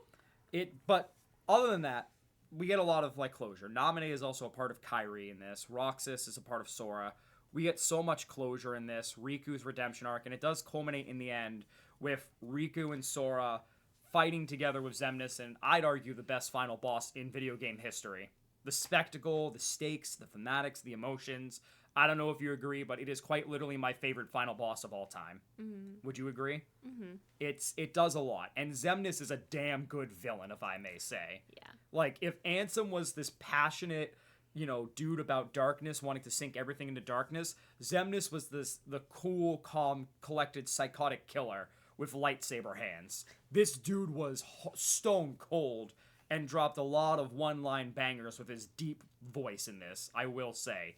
He was awesome. And then the final mix version with the data fights of every organization member, icing on the cake. And there's also an optional boss. We forgot about how optional bosses tie into other Kingdom Hearts games. You fight Xemnas if you go back to Hollow Bastion in Kingdom Hearts 1. Benson tried to make me do a lot of secret bosses. Oh yeah, my favorite was fighting a mysterious armor wielding a keyblade. Wonder who that could be. He was fun. Don't know anything about him. Mm-hmm. But I think this game had some of the best in everything. This is my favorite game of This the is franchise. my favorite. This is one of my favorite games of all time. I mean, this is like everything. Soundtrack on point, story beats, even if it ramps up, lore on point, villains on point, everything pretty much hit. Except for the world. And but even that that doesn't hold it back. No. I hate to be that person, but maybe it's the bias, but also it doesn't hold this game back. This game is fantastic. The combat is so fluid, and I'd argue it's the nice in-between of the fluidity of 3 with some verticality of 1. Mm-hmm. And it's incredible. Team-up attacks, countering with triangle in so many regards. Special events were amazing. Pressing triangle to win is not just a meme, it is a statement. And I think every boss was just ramped up. Even former bosses in 1 did get an upgrade, even if they still sucked, like Jafar. Mm-hmm. Even like Cerberus got a nice upgrade and got to be a sick boss in this game. And everything's just ramped up. And then it culminates in the end where like Sora, Riku, and Kairi finally home, Destiny Islands. Everything seems like it's going well. And then there's a post-credit cutscene where Kairi gives him a message in a bottle. But we won't know what that is until a couple games later. Because next up is Birth by Sleep. So, you may be wondering, if Roxas is Sora's nobody, why does he not look like him? Birth by Sleep answers that question. Because in this game, we go back in time to when Sora and Riku were kids. And there were other Keyblade wielders. Aqua, Ventus, and Terra. Oh, we sure do. We sure do. And they are on a quest to stop the darkness and are looking for each other. They again, basically like summary, but it gets so much deeper. Tell us about Birth by Sleep. So we start out with the 3 of them, and they're all working with this master. They're being taught, and Master Ericus. Yes. And it's basically, what is he trying to figure out? Who's going to become the next Keyblade wielder? Yes, the Keyblade Master. Yeah. And Ventus is younger, like he's the most like Sora out of the 3, and Terra is the most like Riku. So we do see those parallels within the 2. And then Aqua's kind of there, trying to like keep the peace. Yes. But really the battle, like while Ventus is there, he's just not strong enough to consider being the master. So it's really between Terra and Aqua. And Terra, unfortunately, has untapped darkness potential in him, which can prove to be chaotic. So Ericus fails him, and Aqua is the next Keyblade Master, essentially. Terra does not take that well. Which is valid. And I know you said Aqua's like the peacekeeper. I think Ventus is trying to be the peacekeeper, because it's almost like It's like he's watching his parents fight. Exactly He's what I was kid. going to say. He's the child watching his parents fight, because he just wants everybody to be happy. Like he understands that that's not going to be a thing, but he wants to make sure his friends are safe and happy. Everyone goes in a loop trying to find each other and like figure out what's going on, because they're also being led on by, guess who? The real Xehanort. Yeah. Baldy McBaldfuck. Baldy McShriveldick. Yeah, pretty much. And so basically, what did you think of the story? I think let's get the worlds out of the way. Let's go opposite. The worlds and the combat. Because now you get introduced to the command deck, which has special abilities that rejuvenate over time with each use. Do I remember what worlds are in this? Peter Pan, Lilo and Stitch, Cinderella, Snow White, Maleficent's world was in it as well. Yeah. What'd you think of these worlds? Were they good? Some of them are expanded, keep in mind. Like Peter Pan, you actually see Neverland in this. Yeah, I think it had a good exploration of Yeah. the worlds. Oh yeah, we got Snow White in this one. Yes. I remember that. Uh-huh. Hollow, It has been so long since Hollow I played Bastion, these which games. its original name is Radiant Garden. Yeah, which we saw in the second game. We did get explored a little bit more. Yes, and they did rejuvenate it and brought back the original name after it fell to darkness and came back. I was happy to see more of an expansion in these worlds than in the second game. Yep. I think it definitely it was better, Yes. which I was more excited to delve into. But I was honestly more intrigued by the story. I had said at the beginning of this whole adventure, like, I was only in it for the Disney games. Not anymore. But I think as the games went on, I got more invested in the story, more invested in the characters, that I didn't particularly care about the Disney side anymore. Which is valid. And you know what? Honestly, I agree. Like, it's kind of there. I mean, a lot of the Disney worlds do have origins. Like, you see the origin of Maleficent's big arc outside of her world. You see the Pete's origin story where he got banished from Toontown. What a fucking idiot. Yeah. And you see a lot of origins for other characters as well, such as why Riku and Sora are basically going to be Keyblade wielders down the line. You know, because they had these interactions with Terra and Aqua and Ventus before. Yeah. You see some of the characters from Organization 13 in their human form before they essentially become nobodies. Especially our main characters, Syx and Axel, or their real names, Lee and Isa. And their mission in Hollow Bastion was to save a girl who, their friend, who we still don't know at this point, save a girl in a laboratory. And we still don't know who she is yet. Yeah. We're waiting on that answer. And then you see Brig, a.k.a. Zigbar, who is serving Master Xehanort. Oh, You see Dylan, who's Zaldin. You see Lexius. You see Ienzo under the form of Ansem the Wise, who is in this as well. That's another character. A lot of Ansems. But this literally expands the lore while giving you reasons why it exists in the first place. For example, that former Keyblade armor we fought in 2 as a secret boss, that's Terra's armor. Oh, Terra. That's Terra's armor. But the worlds, yeah, I mean, that you summed it up. They're good, but, like, at this point, you're not intrigued. Yeah, at this point, I'm more invested in the characters and how they fit into everything, because this is a prequel. And I'm like, okay. Before the Heartless, there was the Unversed. The only thing I knew about Aqua was that she's one of Benson's favorite characters. Oh, she's awesome. And I was like, okay, so where do these people fit in? How are they related? Other than, like, the obvious parallels between Terra and... Ventus. Well, Terra and... Oh, Terra and Riku, sorry. And Ventus and Sora. Like, Yeah. What are these characters? Why are they here? How do they relate? And we sure get And that. we find out. So, okay, first of all, let's get this out of the way. Combat and bosses, what'd you think of this one? Especially the command deck. Better. Better? I think it gets better and better, although I have opinions about the combat in 3 Okay. that we'll talk about. Yep. So, with that being said, the story. This is a tragic story. It is. And it's so hard to watch because you're like, this is how Riku could have ended up. Yeah.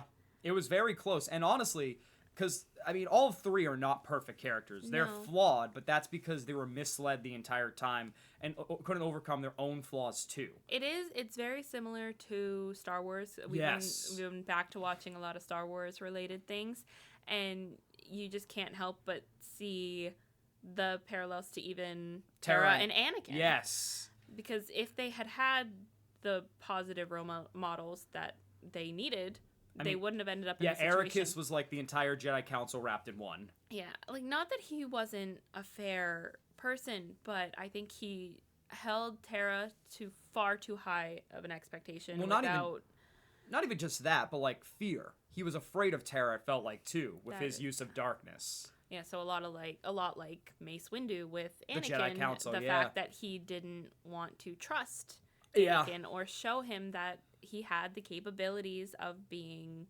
something great. I think Miggy and Mogo put it best. If you are not a fan of Terra and just sum it up as he's a stupid kid, then you really didn't pay attention to this story. Terra is a phenomenal character, and because he's trying to do right by his friends, but he's basically outcasted.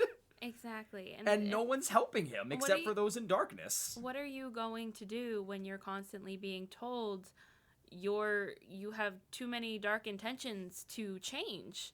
Like, you're not capable of change. Why should I try to change if nobody thinks I can? Which then culminates into Xehanort's plot because he's like, I found my successor. And boy, did he. Mm-hmm. Because it then culminates into the giant clash. First of all, Ericus dies. Great stuff. And then we lead to the Keyblade graveyard where Vanitas, who we haven't talked a lot about, Vanitas it all culminates. Xehanort and Vanitas versus the 3 Keyblade wielders. And how about Vanitas, honey? Oh, Vanitas. He basically is the other half to Ventus. Which is why Roxas doesn't look like Sora. Because Vanitas looks like Ventus, and Vanitas looks like Sora. Because it basically culminates into everything. Because Ventus and Vanitas need to basically combine to form the Keyblade, which is an X blade. Not the key, K-E-Y, but the Keyblade, which is an X, and then the blade. Which is the ultimate Keyblade, which controls Kingdom Hearts. Without this Keyblade, Xehanort cannot complete his tasks. He needs Terra to be his host. He needs Vanitas and Ventus to basically form the Keyblade. And Aqua's just like the third party that's basically stopping everything. Nobody makes it out alive, really, in this. Or at least sane in some way. Ventus is basically killed off, frozen off, and his body is left to rest by Aqua in Castle Oblivion, we find out. He's hidden in there. Mm-hmm. But Ventus's heart is still there. And Aqua wants to find that heart, but Ventus's heart finds its way to its host that'll keep him safe until he is ready to wake up again, which turns out to be a young little boy by the name of Sora. Surprise! At this point, Sora had a lot of hearts in him. He did. It wasn't just Kairi inside him. And then Terra basically forms with Xehanort and becomes the Xehanort that we see in Kingdom Hearts 2, who is Ansem and Xemnas. Mm-hmm. And basically gets his shit rocked so bad that he forgets.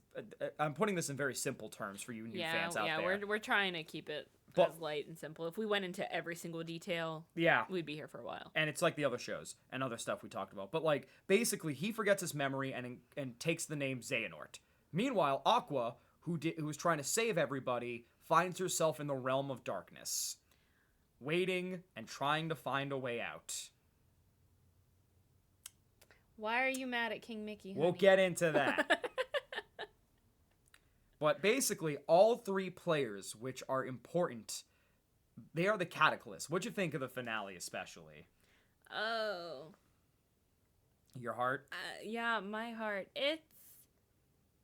I just wanted more. I just wanted so much more. I wanted to know how we wrapped up. I did not like that there wasn't like a conclusion. Although we'll get there. That there is a conclusion. There is a conclusion. Well, kind of. Yeah. Kind of. It's hard to watch. It's such a tragic story because you wanted Terra to see the light. You wanted better for Aqua because she is the person that's trying to tell Terra he can be better. She's the only one. And you wanted better for Ventus, who just wanted his parents to stop fighting. Yeah, you really wanted better for Ventus because he was the innocent in all of this, and it's just a story telling that even in war, like the youngest, the most innocent are going to be the ones to pay the toll. Thank you. To pay the price for this. It was brutal. Yeah. It was brutal. This story, and like you knew they were going to all die because the intro made it very clear there was not going to be a happy ending.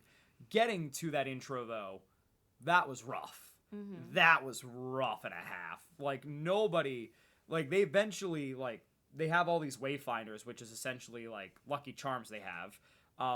They don't find each other. They keep their wayfinders, but they are all using it to remind each other of their friendships and what they're fighting for, and it all just ends in maybe the day saved, ? Which we find out it isn't, obviously, because Kingdom Hearts 1 happens, followed by at the cost of everyone's life, to some degree. As far as prequels goes, I think this is one of the best. Oh, yeah. That has ever been done. Aqua is what I wanted Kairi to be. Oh, yeah. For sure. Which is ironic in the future. Very ironic in the future. Anything else you want to say about Birth by Sleep? No, we can go to my least favorite game now. Oh no, we can talk about the other 2 cutscenes really quick. Recoded, yeah, of course. This is a right. quick summary. Recoded. These ones are on the DS. We watched the cutscenes for them, mainly because I don't care about the gameplay for either of them. Gameplay's good in Recoded. Story isn't that great. Story's important in 358 days. Gameplay isn't that great. Recoded. Data Riku. More Kingdom... Not Data Riku. Data Sora. They put bugs in him. Who cares? Yeah. Genuinely. Whatever. 358 days. I forgot about that one. Roxas. And Shion. Oh, Roxas. This is where we learn about Roxas's days in the organization before 2.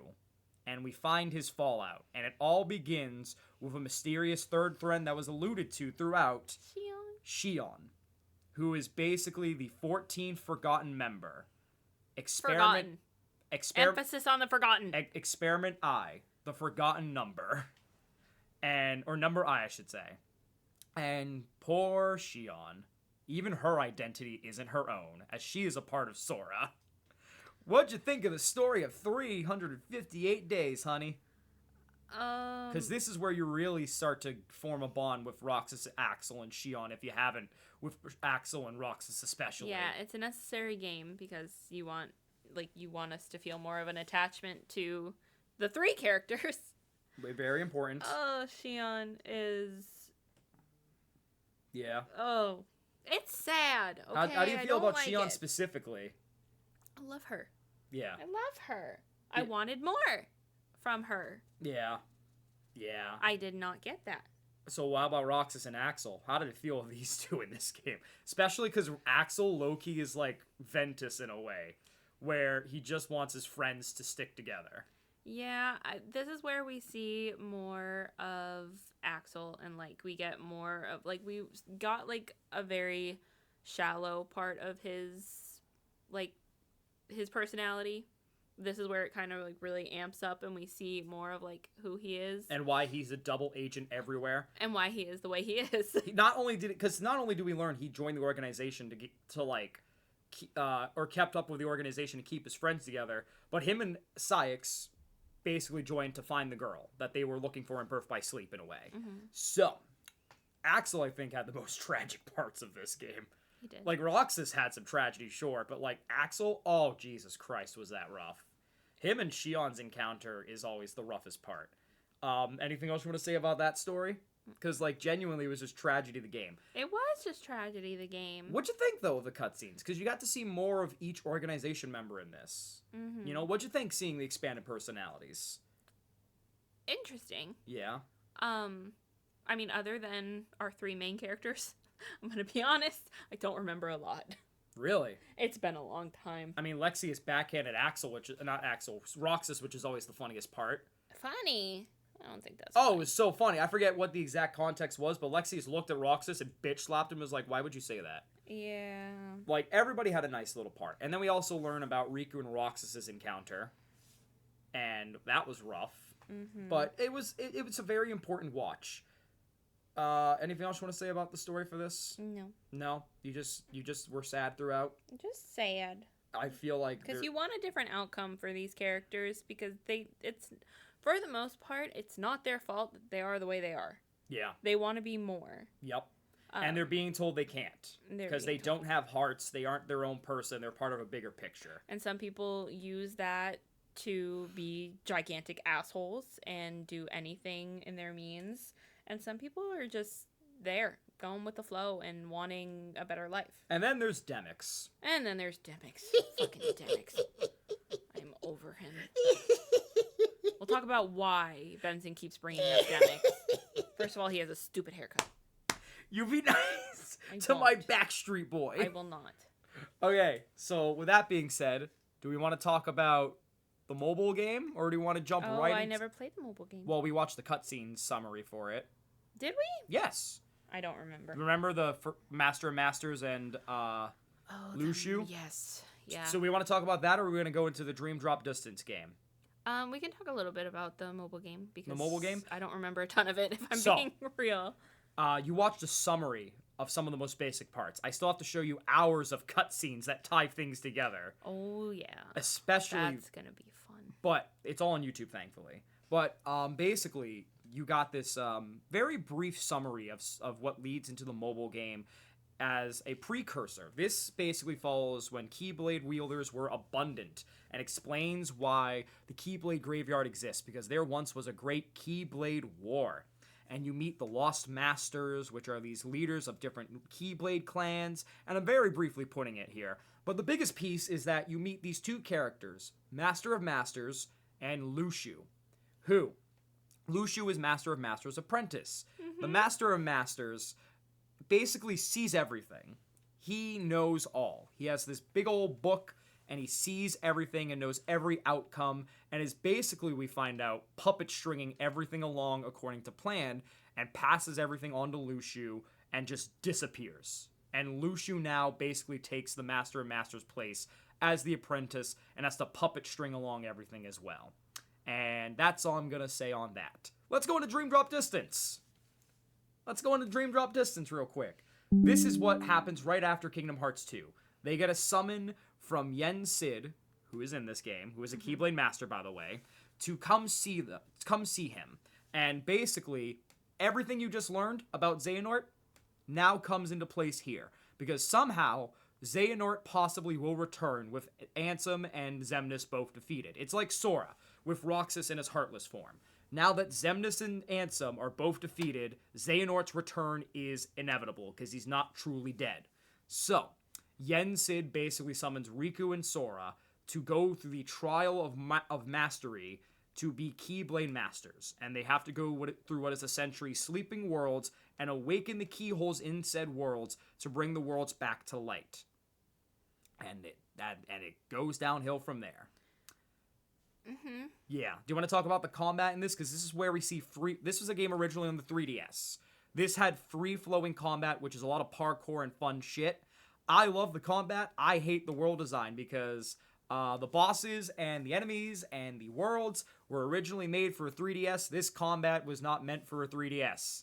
And you really see it when they port the game over for consoles. It's not great. I'm sorry. The biggest thing that irritated me. So you play as both Riku and Sora. Oh, yeah. You don't choose when you get to swap over. You could try to. So mid-battle, you could get dropped. And you have to go into the other world. And then go into the other world. And then you go back. And I'm like, all of the fucking progress. But the issue is if you're in the middle of a boss battle, that boss battle can restart. So all of the fucking progress you have made is gone. Yup. And, oh my gosh, it irritated me so fucking bad. And the combat is great. I love the command deck and shit. But, oh my god, the design for a 3DS does not do this justice. And also, the enemies and bosses are ramped up in difficulty for no reason. And they're ramped up in difficulty, acting like you're gonna have all this space and room. No, you don't have all this space and room. And some of them are just bullshit that don't react to attacks. The final boss rush in Dream Drop Distance is one of the worst boss rushes of the entire series, in my opinion. There's an annoying poison over time mechanic for one. Another one is just pain in the ass. And the other one has this very annoying rhythm with time movement where he's just so fast, so in your face, you don't have time to breathe. And then, if you don't defeat the clock at the end of the boss, the fight resets with half his health. What's that about? I fucking hate it! I like the combat itself, though. I think the combat's very fun. Balloon, as a spell, is the most abused spell. It will cheese everything for you. If you hate this game's bosses, just use the balloon spells. Overpowered for no reason. But, let's talk about the story, shall we? Actually, first the worlds. Most disappointing bunch, in my opinion. Yeah, I mean, agree. Pinocchio's world, cool, whatever. Seeing Tron for Tron Legacy, that's cool as well. Oh my god, was I pissed off with Notre Dame. Because that's my favorite Disney movie, and they butchered the fuck out of it. Yeah, that's a tough world to put in something like this. This feels like the perfect world to put in. Well, yeah, but it's tough because if you're not going to execute it correctly, yeah, you can't do it justice. Three Musketeers was the most random world in the world, by the way. Random but fun. Yeah, that's true. There's some fun worlds. Also, how about the Dream Eaters? I loved them. Yeah, you did? I did. You basically crafted your own Dream Eater team. It's the only thing that's stopping this from being my least favorite game Was the Dream Eaters? was the Dream Eaters. They were so fun, and I feel like such a cool addition. Yeah. Needed? Necessary? No. Not really, but fun. It was something that made this game stand out a little bit more. And also, we did get the return of Traverse Town. We did. Which was cute. Oh yeah, it was a nice little nod to come back. And it's a shame we're never seeing it again. Yeah. Probably. Womp womp. Yeah. But it was cute, though. It was. Now, how about that story? Let's talk about that story, honey. So, we talked about the Mark of Mastery. How quickly does it derail? Very quickly? So, it turns out the Sleeping Worlds was all a ploy for Xehanort. Because basically, Ansem and Xemnas return with a young form of Xehanort, and they're basically guiding everybody along. And it derails so fast because then they are basically like being led astray. And it all culminates with Sora basically falling to sleep and being used up. First of all, Sora's character, biggest regression in the series. I don't like Sora in Dream Drop Distance. It just felt like such a regression in my opinion. And then the final world itself.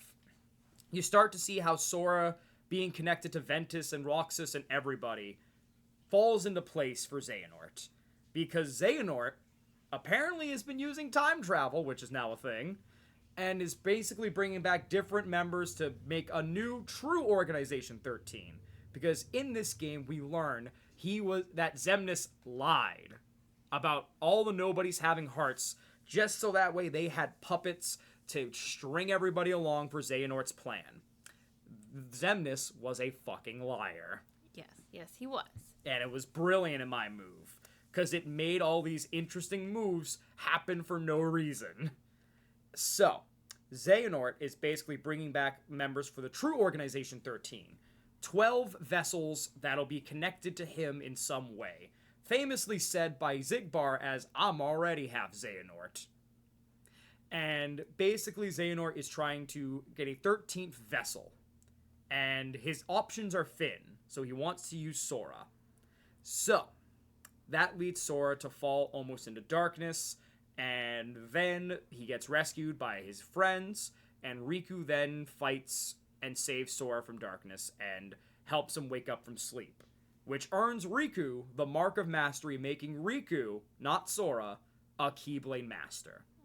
But now with Xehanort basically having this new organization, this now leads into a new Keyblade War on the horizon, where 13 darknesses and 7 lights must clash.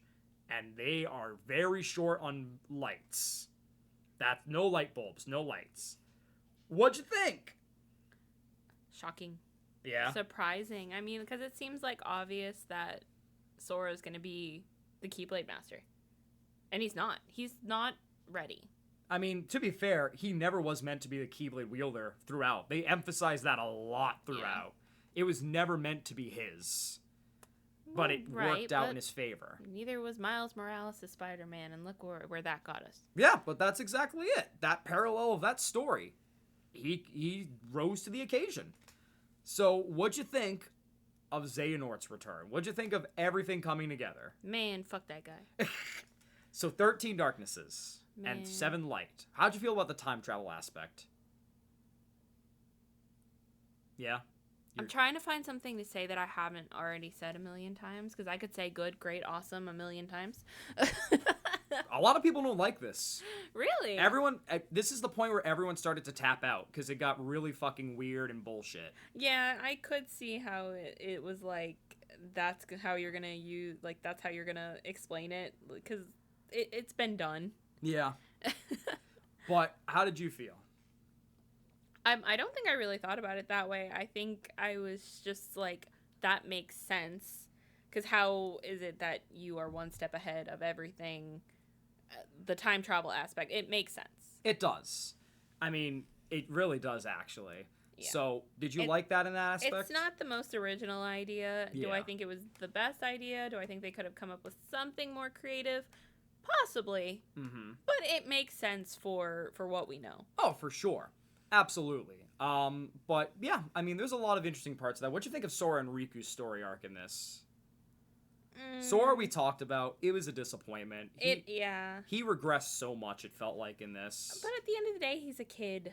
Like, it's a lot of pressure to put on a child.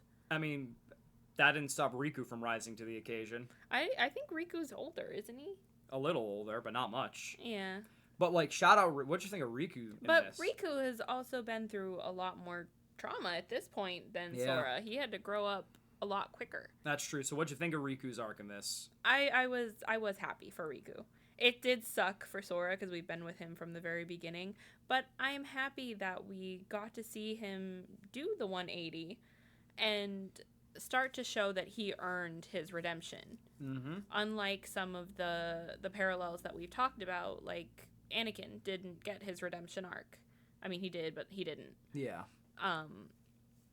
Getting to see him go through that redemption and prove that he is better and ready to be there and be on the side of light, it's great to see him do that. He became one of my favorite characters. Oh, this very game did him quickly. such a service. Yes. It really did. 3 and Dream Drop honestly have like the best instances of Riku, in my opinion. So And he gets a better haircut in 3. he does, but this was a game that felt like putting everything together, and I feel like it did it exceptionally. Not the best, but it did it exceptionally. Because now the next game afterwards is essentially 3. Except it's not, because Fragmentary Passage has us getting introduced to 3's combat by playing as Aqua, and what she's been doing this whole time. And let me tell you what she's been doing. Being stuck in the realm of darkness, alone, by herself, for years, with a little help from Mickey Mouse, which then led to 1, and he left her. And he just conveniently remembered, leading up to Dream Drop Distance afterwards, hey, guess what? I know where Aqua is. Yeah. Fucking... Benson has a hatred for Mickey Mouse for this reason. He's literally been out for milk, first of all, so many times in this damn series. The most powerful Keyblade wielder. Out for milk. So many times in this series. And has not done jack fuck. Yeah, we should also probably explain that Mickey and Riku have a bonded relationship at this point. So Benson's equally mad because he seems to prioritize Riku over anybody else, including the one he left behind. Nothing symbolizes that more than Aqua left in the realm of darkness, Mickey going, ah, shucks, compared to when Riku went somewhere unknown, and at the end of Melody of Memory, and Mickey going, oh my god, I gotta go rescue him. Fuck you. Get caught in a mousetrap, you little bitch. No one likes you. Fuck you. You abandoned your wife and your dog for how many years? Minnie has, a weirdly large head in this. That's what you take away from this? I know, but I forgot to mention it. She has, a really large head compared to her body. Well, I mean, I'd have a rotund head, too, if I had to be left with all my husband's bullshit. I don't think that's how that works. Yes, it is. Okay. Fucking, you leave your wife and dog for many years, claiming it's for an important quest, and then you leave a kid to do it twice. And then you take in one kid as your apprentice, and then you leave the others for fuck. Kingdom Hearts 3. I'm not done yet. I got beef with this mouth, because fuck that guy. Oh, boy. You know what? I hope you eat the worst cheese of your life and shit out your brains. Quite literally. I hope you shit them out, you fucking rat. Don't touch me. Don't even try to. I hate him. I hate that rat. What do you mean? This could have been all solved if Mickey just went and opened his mouth instead of putting millions into AI in his company. I'm just saying. Kingdom Hearts 3 is the next game, the titular long-awaited game in this series. Mm-hmm. This is also where we get the end of the Xehanort arc, the Xehanort saga. And a lot of people, longtime fans especially, had mixed reactions. Some of our friends, like our friend May, hate Kingdom Hearts 3 and think it sucks. This is where we get some New World introduced as well, because Kingdom Hearts 3 got the licensing to include Pixar worlds. Yep. Which it was said if they did not get the licensing, we never would have gotten Kingdom Hearts 3. We almost got Toy Story, fun fact, which is in this game in Toy Story and Kingdom Hearts 2. But that was a scrap world. A lot of scrap worlds come back in some way, which is interesting to me. So, the combat also is more flashy and fluid in this game, the most fluid it's ever been. What do you think of this game? I did enjoy Kingdom Hearts 3. I think I enjoyed it more for the story aspects. My complaint about the combat style, it was fluid, it was flexible, it was fun and flashy. It felt a little too easy. Oh, I agree. It almost felt too Everything fluid, was so easy. Yeah. Well, that's the issue, is that unless you play this game on critical mode, it wasn't hard. Yeah. At all. Like, they definitely, Square Enix was in this weird era, and it still kind of is in some ways, where between Final Fantasy Remake and 16 and etc. and 15, it felt like they're experimenting with flashy fluidness over substance. And in some ways, it works, you know? Remake of 7 and 16 be damned. Other ways, it felt like 3 was just the testing grounds to see what they could pull off. Yeah, somebody said, I forget who, but somebody said this was like a good starting point if you're getting into the series, like as a brand new fan. I disagree. Oh, so disagree. That's nuts. This is the ending of this arc. If you're starting here, you're missing everything. It culminates, like everything comes to a head. There's some recaps in here, but it's not the whole story. So, world-wise, what did you think of this game? Oh, I loved the world. I loved and hated the worlds. Arendelle. We got a lot of... Yeah. Well, not even just Arendelle. So, first of all, a big part of this of Arendelle was singing Let It Go. You go up the mountain and down the mountain, up the mountain, down the mountain. Let it go, down we go. This world is fucking bullshit. Anyways. This one had the highest combination of like new original stories and retellings of the movies. Oh yeah, I agree. So one of my least favorite worlds, even though I love the movie so much, was Rapunzel. Wow. Because it just retold the story. Yeah, that's fair. That's fair. I think Monsters, Inc. also kind of retold the story No, a little bit. It expanded it. It expanded it. It basically was like, it felt like Monsters, Inc. 1.5 358 days over Fair. 2. Because Randall basically comes back. Yeah. There's no water noose, though. Randall's just doing it to be a shithead. Oh, yeah, you're right. And you're right. I do like Monsters, Inc. world. I will say.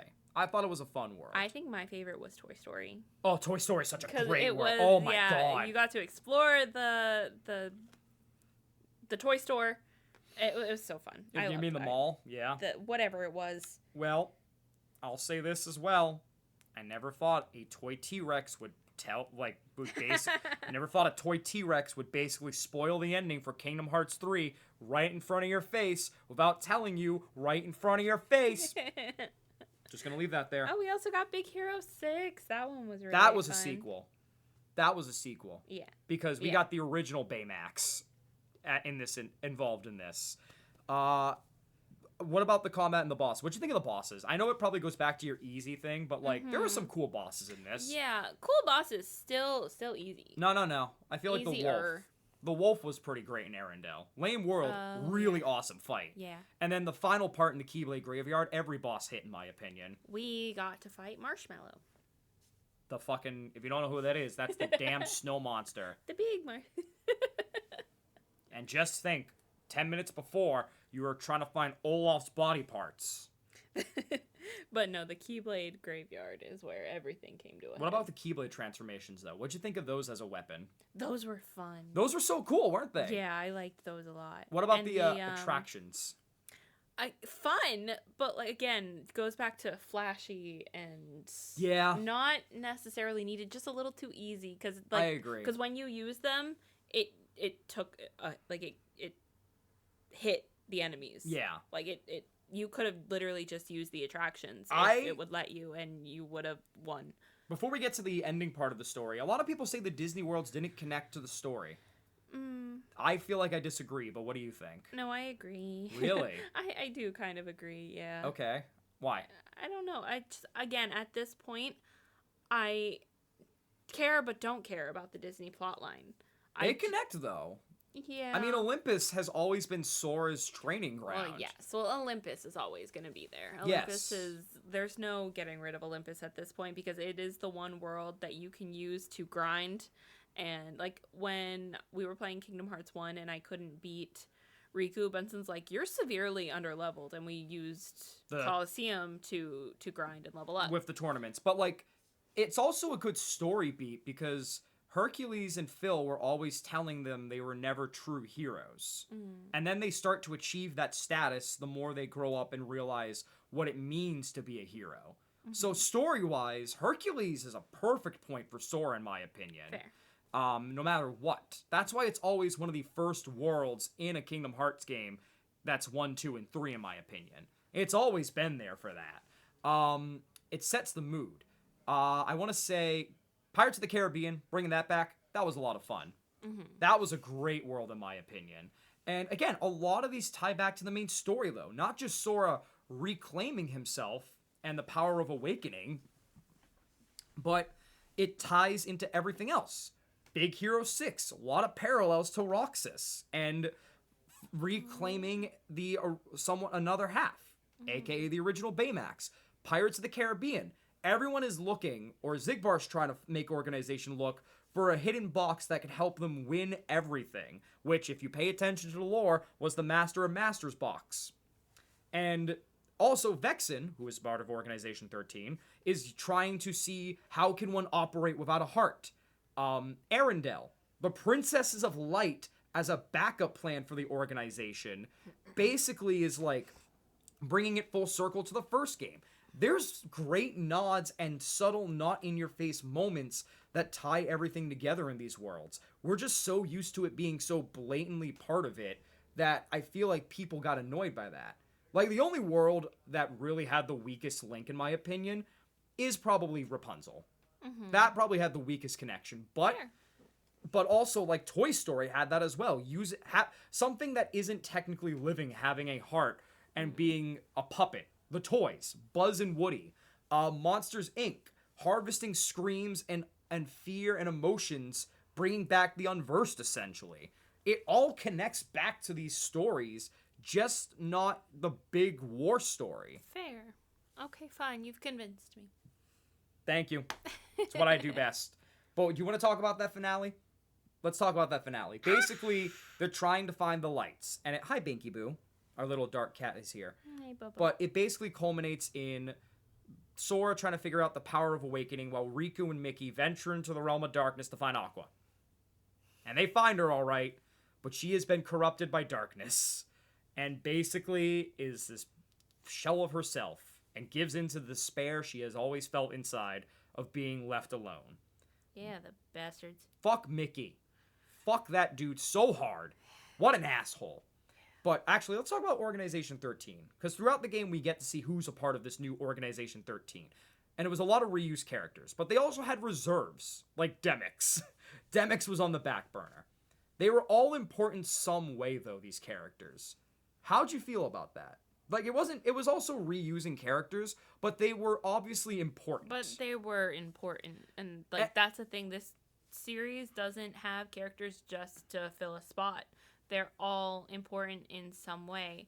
Especially with the whole Master of Masters subplot. Oh.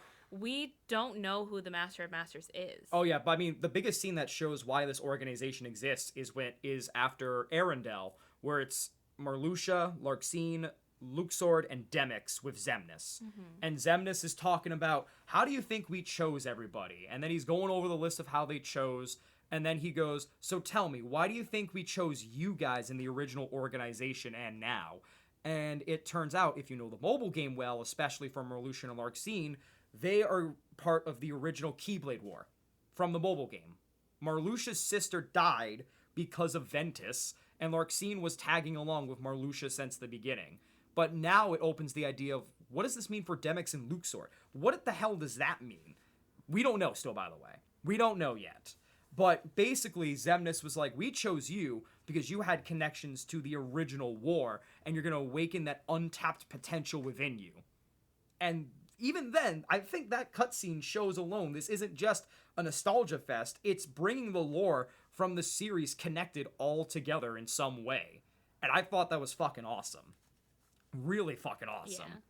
But back to so the organization was cool in your opinion, right? Yeah.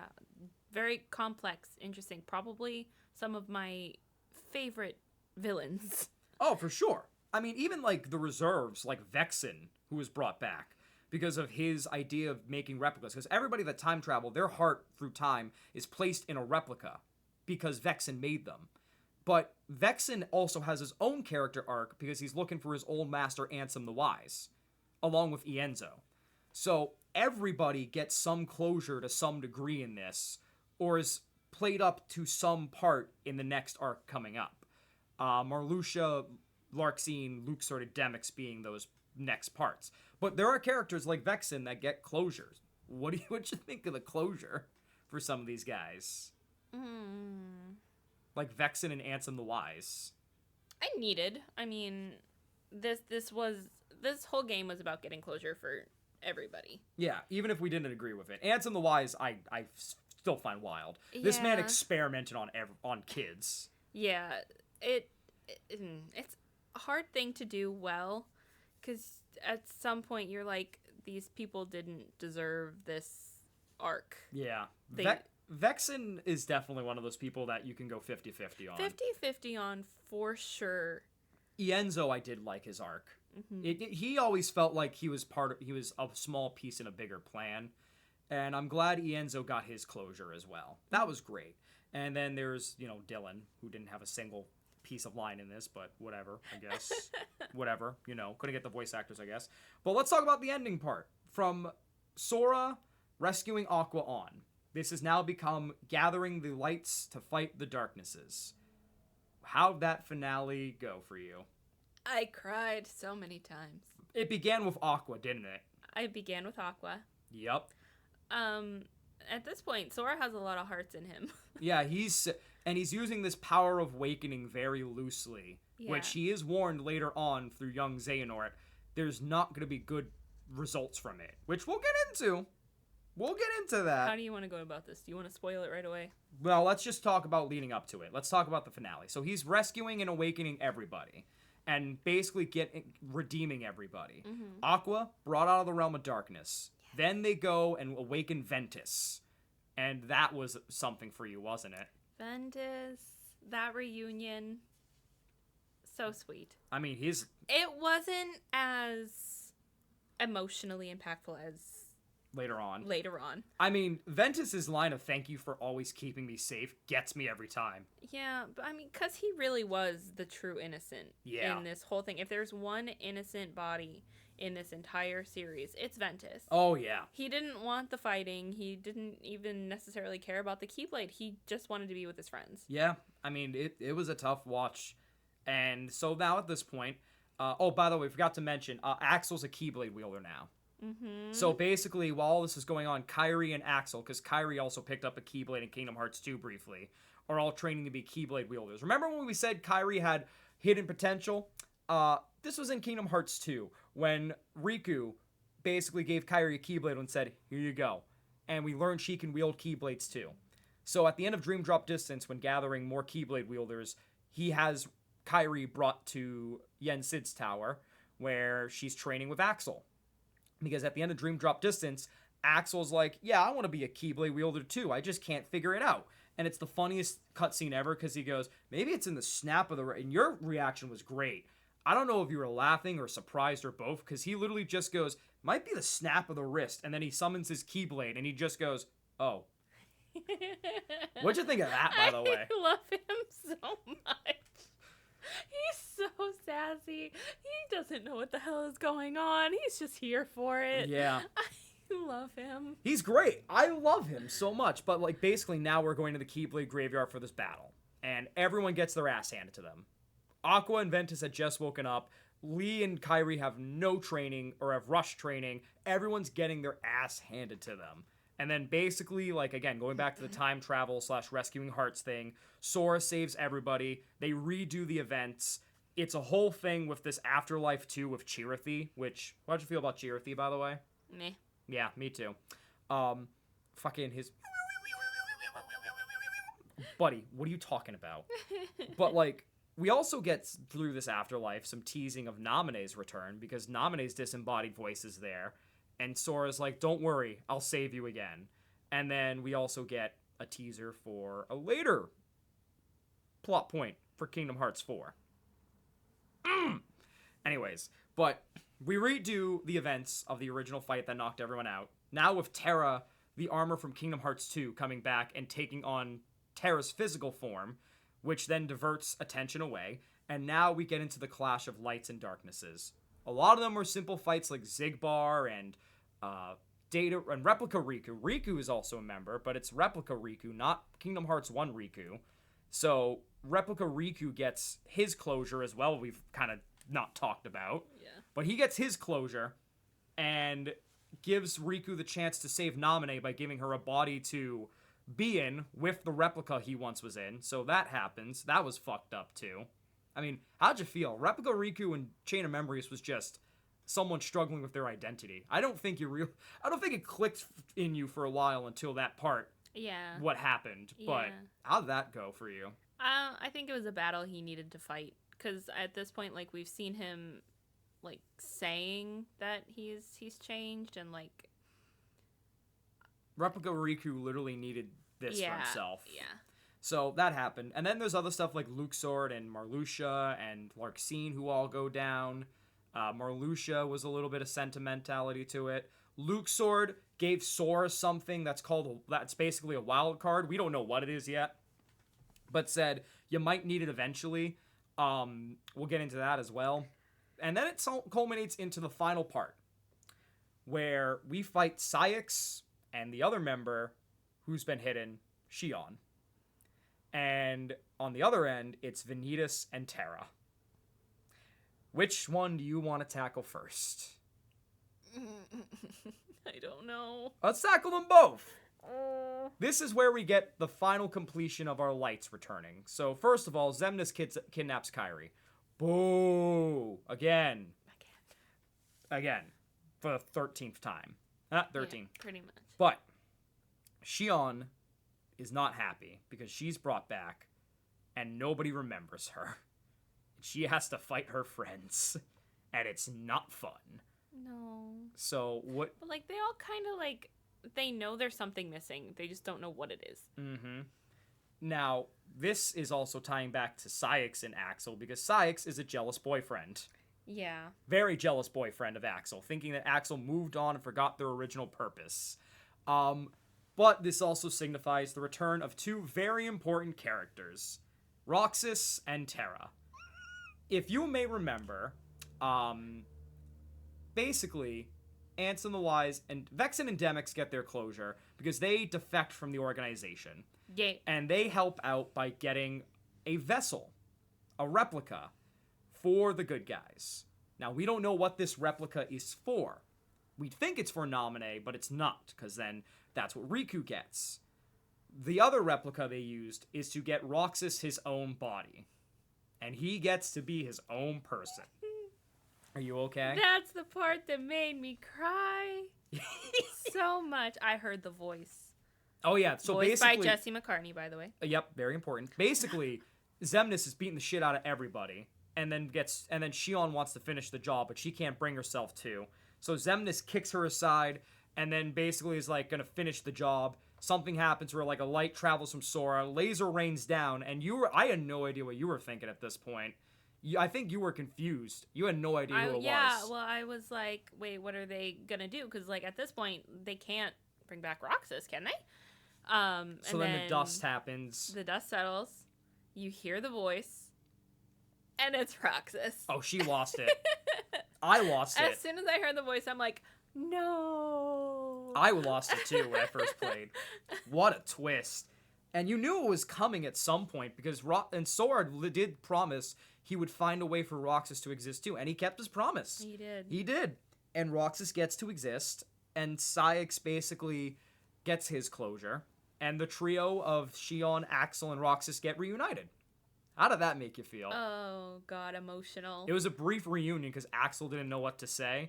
and then Shion just bursts into tears. Yeah. Pretty much my reaction. And then they all just like laugh a little because Axel just awkwardly goes, probably should have brought some ice cream. And they just group hug. Yeah, together we touched upon it. They would go and sit on the clock tower and eat ice cream, and that was their thing, sea salt ice cream. They are the sea salt trio. They are, and it's just such a... Oh my God, are you gonna cry? Yes, I am. Sweetest reunion ever. My favorite moment of the whole series, and I get why people don't like this game, but at the same time, it's such a good conclusion to everything. Did it feel a little copy and paste? Maybe. But that's okay. It is okay for... Nothing's completely original.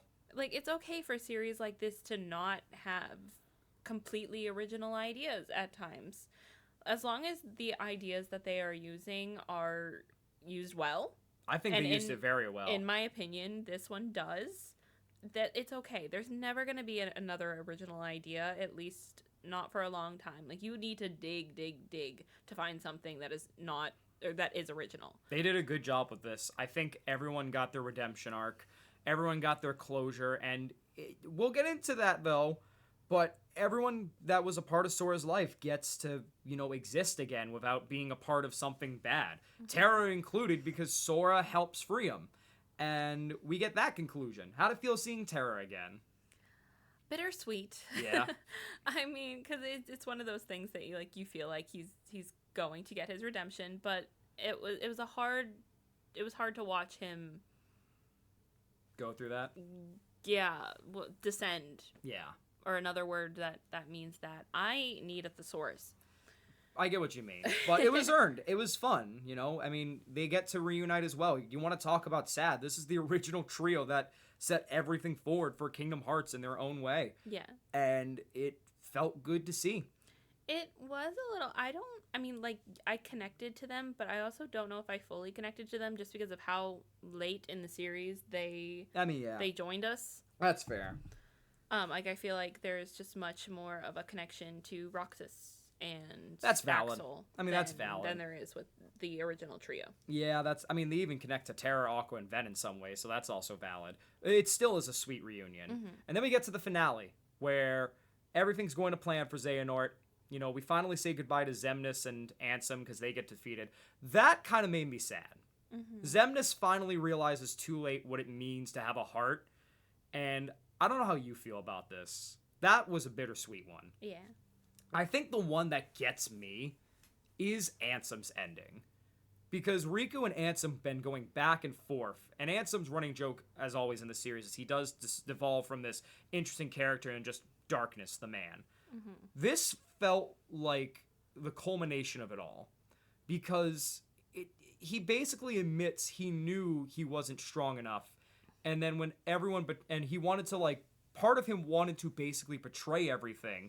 But when everything else fell into place and others fell, nothing else mattered to him other than just filling the role of darkness. And I think it really hits ahead because you see how sad Sora is. Because Sora is, Riku and Ansem had that connection because of the possession.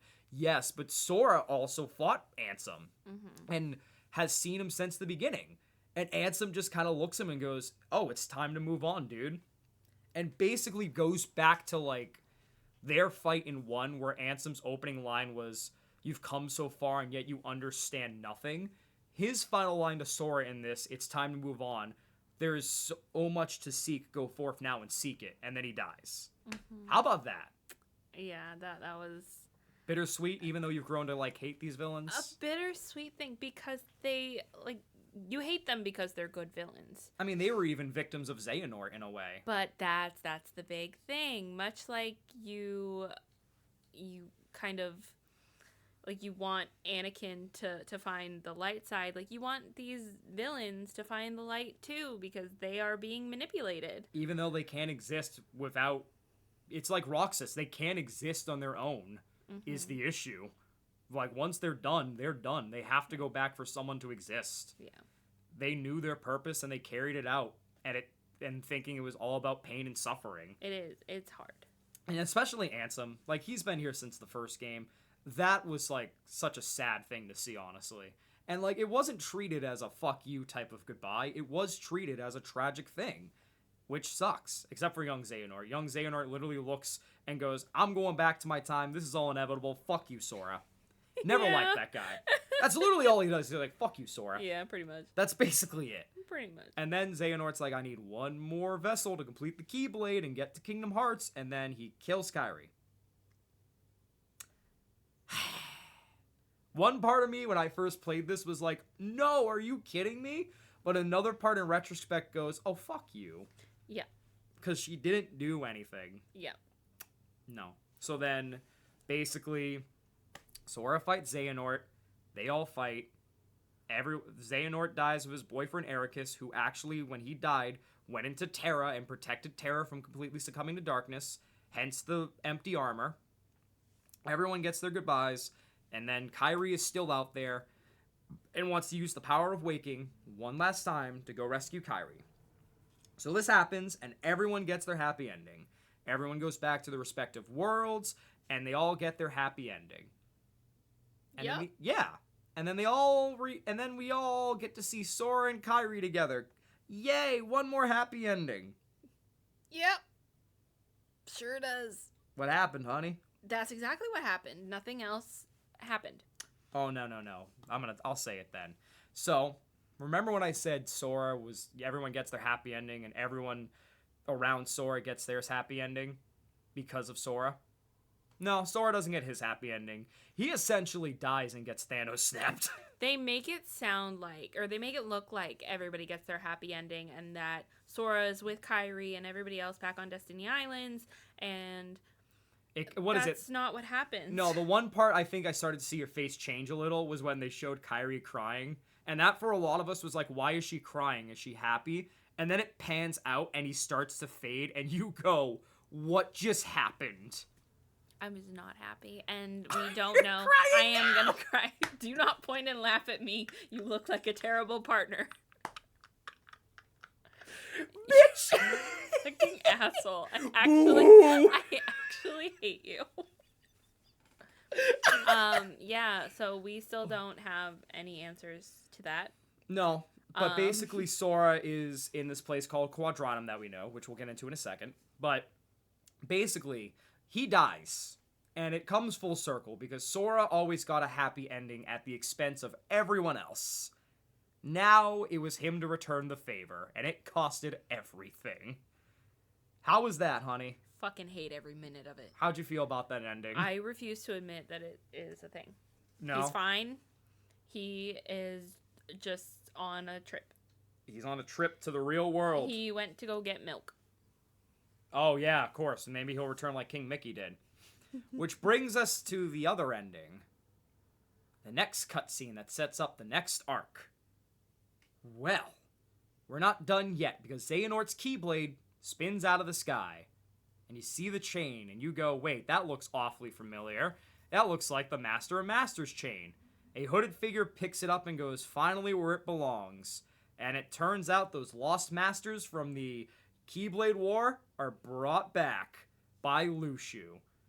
And we get the reveal of who Lushu is that's been guiding everything along for his master. Good old Zigbar. Ziggy boy. You remember how I said I knew it? Yeah. Remember how I said I knew something? Yeah. This is also the best example of all the series that we've talked about with foreshadowing like Steven Universe does. This had some of the best foreshadowing when you look back. Oh my god, it had some amazing foreshadowing. Oh, he did so much. I mean, even like going back to 2, hearing some of his dialogue, it makes you realize he knew all along. Yeah, one of the biggest conversation topics in me and Benson's relationship is who is the Master of Masters? Because we haven't gotten that answer yet. So we were debating on it one night, and we were going through everybody in Organization 13. Every character we've seen. And I'm like, I don't know. Like, I think it could be Zigbar. I'm like, Benson's like, really? I'm like, well, it just seems like he knows a lot more than she was kind of right. Thinks. And I wasn't right about him being the Master of Masters. That was his apprentice. He knows so much. I was so right. And as far as our theories on who the Master of Masters is, do you want to tell them yours? Well, we'll get into that in a sec. I want to finish this wrap up. But basically, I want to talk about the arc real quick, because basically now we're reaching the climax of everything dating back to the mobile game. Because now, like, you're seeing all these masters and, like, clear as day what the role is and what is everyone's role and wanting answers. And then you look to the box, and it's like, I hope you like long stories. And then young Xehanort and young Ericus throughout this game are playing a chess game that was symbolic of the Xehanort arc. So then after that ends with the light winning, Ericus' side, it then goes to Ericus going, I know a new game. And then he puts out 7 black pieces, which is the Lost Masters. And Xehanort's like, 7 black pieces and what? And Ericus is like, just watch. Setting up the Lost Masters saga, which we're still waiting for. How are we feeling going into this? I'm not ready, but I want it, like, tomorrow. Especially because we get more answers for the DLC for 3. Like, hey, remember when I said a T-Rex predicted the end of Kingdom Hearts? Well, there's a video game that fucking Rex plays called Verum Rex, and it has a main character named Yozora. Well, what if I told you that Yozora and Verum Rex are all real? Enter wherever Sora is, hell, purgatory, afterlife, other dimension, whatever you want to call it, Quadratum, as it's dubbed in Melody of Memory. And I still have not played. yeah, and Sora is in this world and basically has no idea what's going on and is just met with Yozora, whose only mission in the DLC was to save Sora. And who gave him that mission after you defeat Yozora and send him back to where he is? An awfully familiar voice that sounds like Luke Sword that basically tells Yozora, man, that guy's impressive, is he not?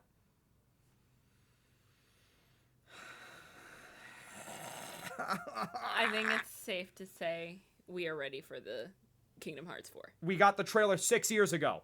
6 fucking years ago.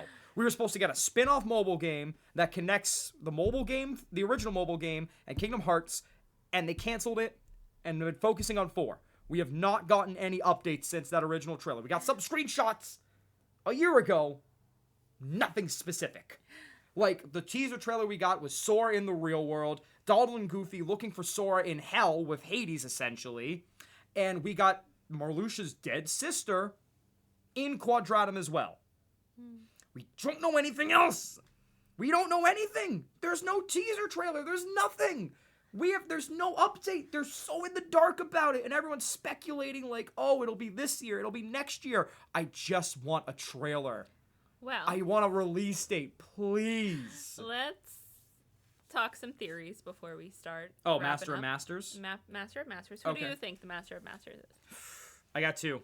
Mm. I got 2. Mm-hmm. Should I go with the least popular one? Go ahead. Axel. I would be so upset. I'd be upset too. I would be so upset. I'd be so upset too, but like, I don't know. Something about that dialogue sometimes hits me the wrong way. Mm-mm. And now my most popular theory that a lot of the fan base seems to go with, So stupid. Demyx. Fucking hate him. He acts like the Master of Masters. He might, but I don't like him. Like, the Master of Masters gets serious when he needs to, but he's so goofy and dramedy, and he's like, ooh. And it's like Demyx does.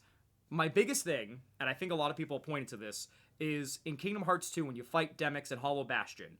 And basically, they're looking at this guy who's being all cowardly and shit, and being like, oh man, they sent the wrong guy for this. Sora's like, oh man, right, that's right, they have no hearts. Demyx literally turns and goes, oh, we do have hearts. Don't be mad. And then Donald goes, you can't trick us. And then he turns and gets serious and goes, silence traitor. How do you look at that scene alone and not tell me Demyx has something up his sleeve? I don't know. Like, the fact they're still using Demyx, okay? Even though he's on the back burner in the real organization and got benched. Like, come on. I mean, it's possible. It's a huge possibility. It's either that or Luke Sword. My theory that Benson hates. Oh, Jesus. It's not even a real theory. It's not a real theory. It's not even a real theory. Tell him what your stupid idea is. Mortimer Mouse. Shut the fuck up. And Mortimer Mouse. He is Mickey's greatest rival. It makes sense. So you're gonna fucking sit here and tell me that Mortimer Mouse, who hasn't been used in anything since fucking, like, Mickey Mouse Clubhouse, Yeah. you're gonna tell me this motherfucker that no one remembers well? You'll fucking tell me this guy is the Master of Masters, even though he predates Mickey before Mickey even came out of the Mouse-O-See? Are you fucking kidding me? Hey, Pete was in it. Tell me that Mortimer can't be in it. Are you fucking kidding me, dog? Are you fucking kidding me? Mortimer Mouse. What are some of your world theories? World theories? World theories, like for somebody already said Star Wars, and I see it in the teaser trailer because in a forest scene, it looks like there is an AT-ST foot. I see that. Yeah, I could see that. I see Star Wars. I could see pirates returning again. Maybe I don't know. At World's End was like the climax. Fair. I want Coco. I see Olympus. That would be a good one. I want Coco. I see Olympus. I feel like Olympus has to return. It has to, yeah. I mean, we already know it will to some degree because Hades talks to Goofy and Donald in the Kingdom Hearts 4 teaser. I have a very, very weird feeling Jungle Book will return because originally it was going to be in Birth by Sleep, and this series loves using scrapped worlds as evidenced with Toy Story especially. Fair. I feel like it could make a return. What's another good world? We need Pixar worlds, but I don't know if there's been anything of recent. Maybe? No, not maybe Turning Red? Maybe, but I just feel like that's too... Yeah? Okay. Maybe, but I don't know what they would do with that. Like, it's not as vast Moana's of a world. another one. They could do Moana. I see Moana thrown around a lot. They could do Soul, but I feel Soul like that would would be a little harder. I feel like that'd be good. I mean, they essentially would be going to the afterlife. As if we haven't already. Unless they're going to the afterlife to get Sora back. Well, we've already seen the afterlife technically in 3, quote fair. unquote.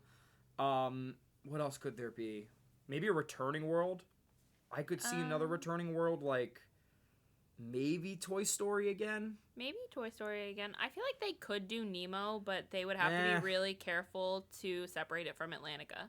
Oh, God. I'm done. I don't want any more swimming worlds. I'm good, thank you. I can't think of anything else. Yeah.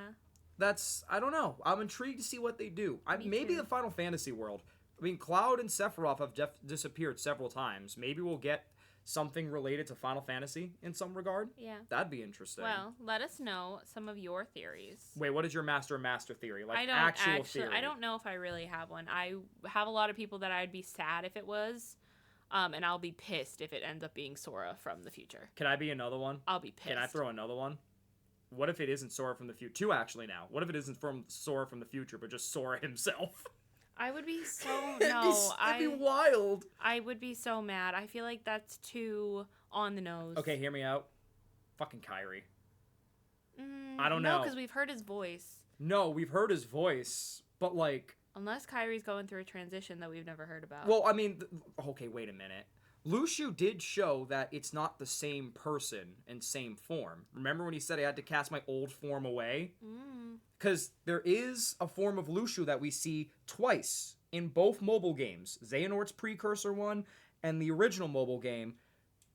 He does change forms a lot. It could be Kyrie. I mean, listen. I don't know. She's just been so disappointing. I feel like that would... She's been disappointing, but part of me is also like, what if she's doing that on purpose? What if it's Ventus? Oh, I don't think it'd be Ventus. I don't think it's Ventus. It could be. I still hold firm on Demix or Axel. I don't know why. Something about them and their dialogue gets me. That's fair. Something especially about Demix. Yeah. It's probably Mickey Mouse, and that explains why he's a useless sack of shit. Fuck that let us rat. know some of your theories in the comments down below. Overall thoughts. What? I was trying to ramp up the Well, overall third. You gotta do your thoughts. I We went game to game. Talk to me about the overall stuff. I love this series so much. Most things you show me. Yeah. I have restarted playing the first game, and I would like to go through and replay all of the games. This series just has such a place in my heart. Yep. The characters, the world, not even just the Disney worlds, because I feel like we get more of a dynamic world in worlds that are the original than, as opposed to reused. Yeah. I love this series. I think this series is one of my favorites. I love everything about it. It's such an interesting thing about friendship as power alongside fairy tale, while also having some of the best foreshadowing for many things. I definitely see why people think the lore can be complex, but also you really need to pay attention. Sometimes just a Wikipedia page will do the trick. But even then, I think this lore is so intricate and fun. Sometimes you can tell Nomura's just making it up to make it up, but that's Nomura in a nutshell. I'm here for the ride. I love the combat. I love the story beats. It has some of the best emotional and spiritual stakes out there in my eyes. Some of my favorite characters. Sora is just I relate in many ways to many of these characters, especially Sora. I love Sora with all my heart. I love Riku with all my heart. Roxas, Axel, Kairi even to some degree. I think it has such an intricate and wonderfully fun charm to it that you either love it or hate it, and I absolutely love it. I think it has some of the most passionate talks about humanity and bonds out there, in my opinion. And I just think it's a great excuse to sit back and relax sometimes and have a good cry or a great smile on your face. And I'm so glad I get to replay the series with my community in preparation for 4 in the next 5 decades. When I I'm know. 2 world wars and 5 decades later, we'll finally get 4. We've been manifesting a lot, so maybe after this episode with Summer Game Fest coming up, hey, maybe with all the talks ramping up of a Kingdom Hearts 1 remake and Kingdom Hearts 4's news this summer, maybe finally we'll get a teaser at Summer Game Fest or something. We've been accidentally manifesting a lot of things. We really have. So maybe Kingdom Hearts is next. I'm begging it, please. I'm fucking starving here. Please, for the love of God, give us more. Give me another trailer and a release date. I'm begging you, please. We're not going to do a separate wrap up, just we don't have the time for that right now. Okay. So in order to wrap up everything that we've already talked about this month, it was only 4 things that we finished. Obviously, we don't have any stats because we didn't rewatch anything. Yeah. But everything that we have watched has just been such a fun time. When you're with somebody for 10 years, it gets harder to have like in-depth conversations other than like what you talked about the day before. Or Life is repetitive, I mean. it is. And like it's tough to find, I mean, not that it's a bad thing necessarily, but sometimes you just get so caught up in like the repetitiveness of life that you find it hard to have these conversations. And I think media, for us at least, is a good way to do that. Yeah, especially because you don't really know media. And, like, this podcast is an excuse to also delve into more of that. Exactly. I mean, this is my comfort person, and this is literally, like, everything. I could not just like I could not picture my life changing into who I am now, any of the stuff we talked about, it's the same with this one right here. Mm-hmm. I do not think I'd be the person I am today or at any point in my mostly half of my life since I've known her, without her by my side, to whether it's friendship or lover or somewhere in between. Love me. I genuinely, shush, I'm trying to be gay. I genuinely, am glad I get to combine my love for media with my love for somebody in the form of this relationship and now this podcast. And I'm just glad that I can, share my passion, because a lot of my life, that passion was the target of harassment and, being told it's too much. So the fact I can, be able to express that freely with someone means the world to me. And I think it's one of the many reasons why I love her so much. I love this woman so much. So, and it's just been great to grow with her and show her things and challenge how she views media. Mm-hmm. And I could not be more grateful for that. Genuinely. Yeah, I also think it's just one of those things, like media shows a lot about who you are as a person. Yes. So getting to share that, and I also think it's like the highest compliment, like, hey, I just watched this show, it made me think of you so much, like I think you would love it, here, watch it. Like I think that's one of the highest compliments and like forms of flattery that you can give to somebody, like, hey, this made me think of you, and I want you to experience it with me. Yeah. And that's one of my favorite things about media and our relationship in general. Like, there's a lot we still haven't watched. We haven't finished. There's a lot that I would like to expose Benson to that I watched when I was a kid. We still haven't gotten through Pokemon. And vice versa. Like, there's so much, and there's so much, like, so many stories that media can tell you, and so many conversations you can have. Like, the other day we were talking about the Switch 2 and like actually getting to have those conversations and like have that knowledge that I have now and like getting to have those like arguments or discussions with my partner. It's so much fun. It is. Even if there's something that we don't necessarily agree on, and like when we were younger, we would have butted heads and like given each other the silent treatment for weeks for disagreeing with each other. Thank God that's a maturity thing now. We're not stupid kids anymore. We've grown up a lot, and even if we disagree with each other, we're okay with letting it lie and not letting it be the make or break of our relationship. Agreed. And we've grown up. We've become a lot healthier. We've become such amazing people, I feel like, and I am very proud of who she is, and I love her so much, and she's the whole reason I keep going today, and the reason I get to do what I love, you know? I don't think I'd be the same person in a dream sense and a real sense, and a passion sense without her. So the fact we could go back and look back on memory lane on a lot of this stuff means the world to me, because it not only shows how much I love this media, but how much our relationship has grown and how much I could never imagine my life without her. So no, I agree 100%. Friends or otherwise, we've always said from the minute that Benson asked me out, our one stipulation was we are friends first.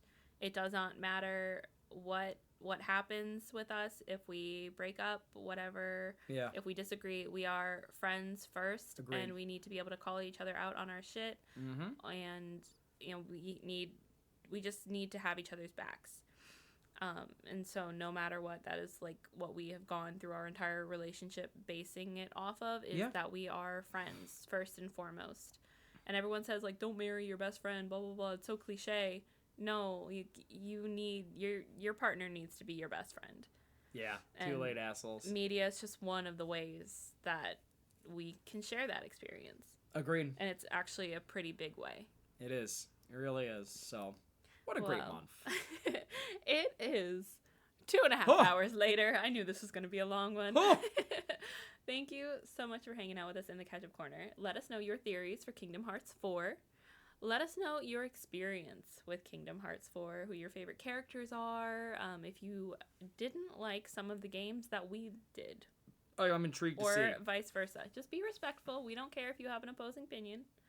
Unless you like Larxene Miggy. Oh, boy. Yeah, that's not... So, what's happening next? Next, we are jumping back into Star Wars. So, for the next couple of months, we aren't spinning the wheel. We already know what we have. We will be jumping into Clone Wars, which I am officially on season 3 of. You're doing great, sweetie. I'm doing my best. Only 5 more seasons of Rebels and some other shit ahead. Yeah. We may have to skip the other themes for June and shit, and or skip them or push them back to another month, because we're already halfway almost. No, through. I got this. I'm locking in. Okay, I believe in you. I'm locking in. Okay, well, we'll see how that goes in a week and how badly it aged. We will be fine. I'm locking in. We are on May 8th. I've got this. I just need to spend more time watching, and I'll be fine. We'll do it. Okay. I believe in us. Well, I believe in me. We'll see you then when we're either aged very well or it's gone very badly. Thanks so much for hanging out with us in the Ketchup Corner. We love you. May your heart be your guiding key. Fuck Mortimer Mouse and fuck Arendelle.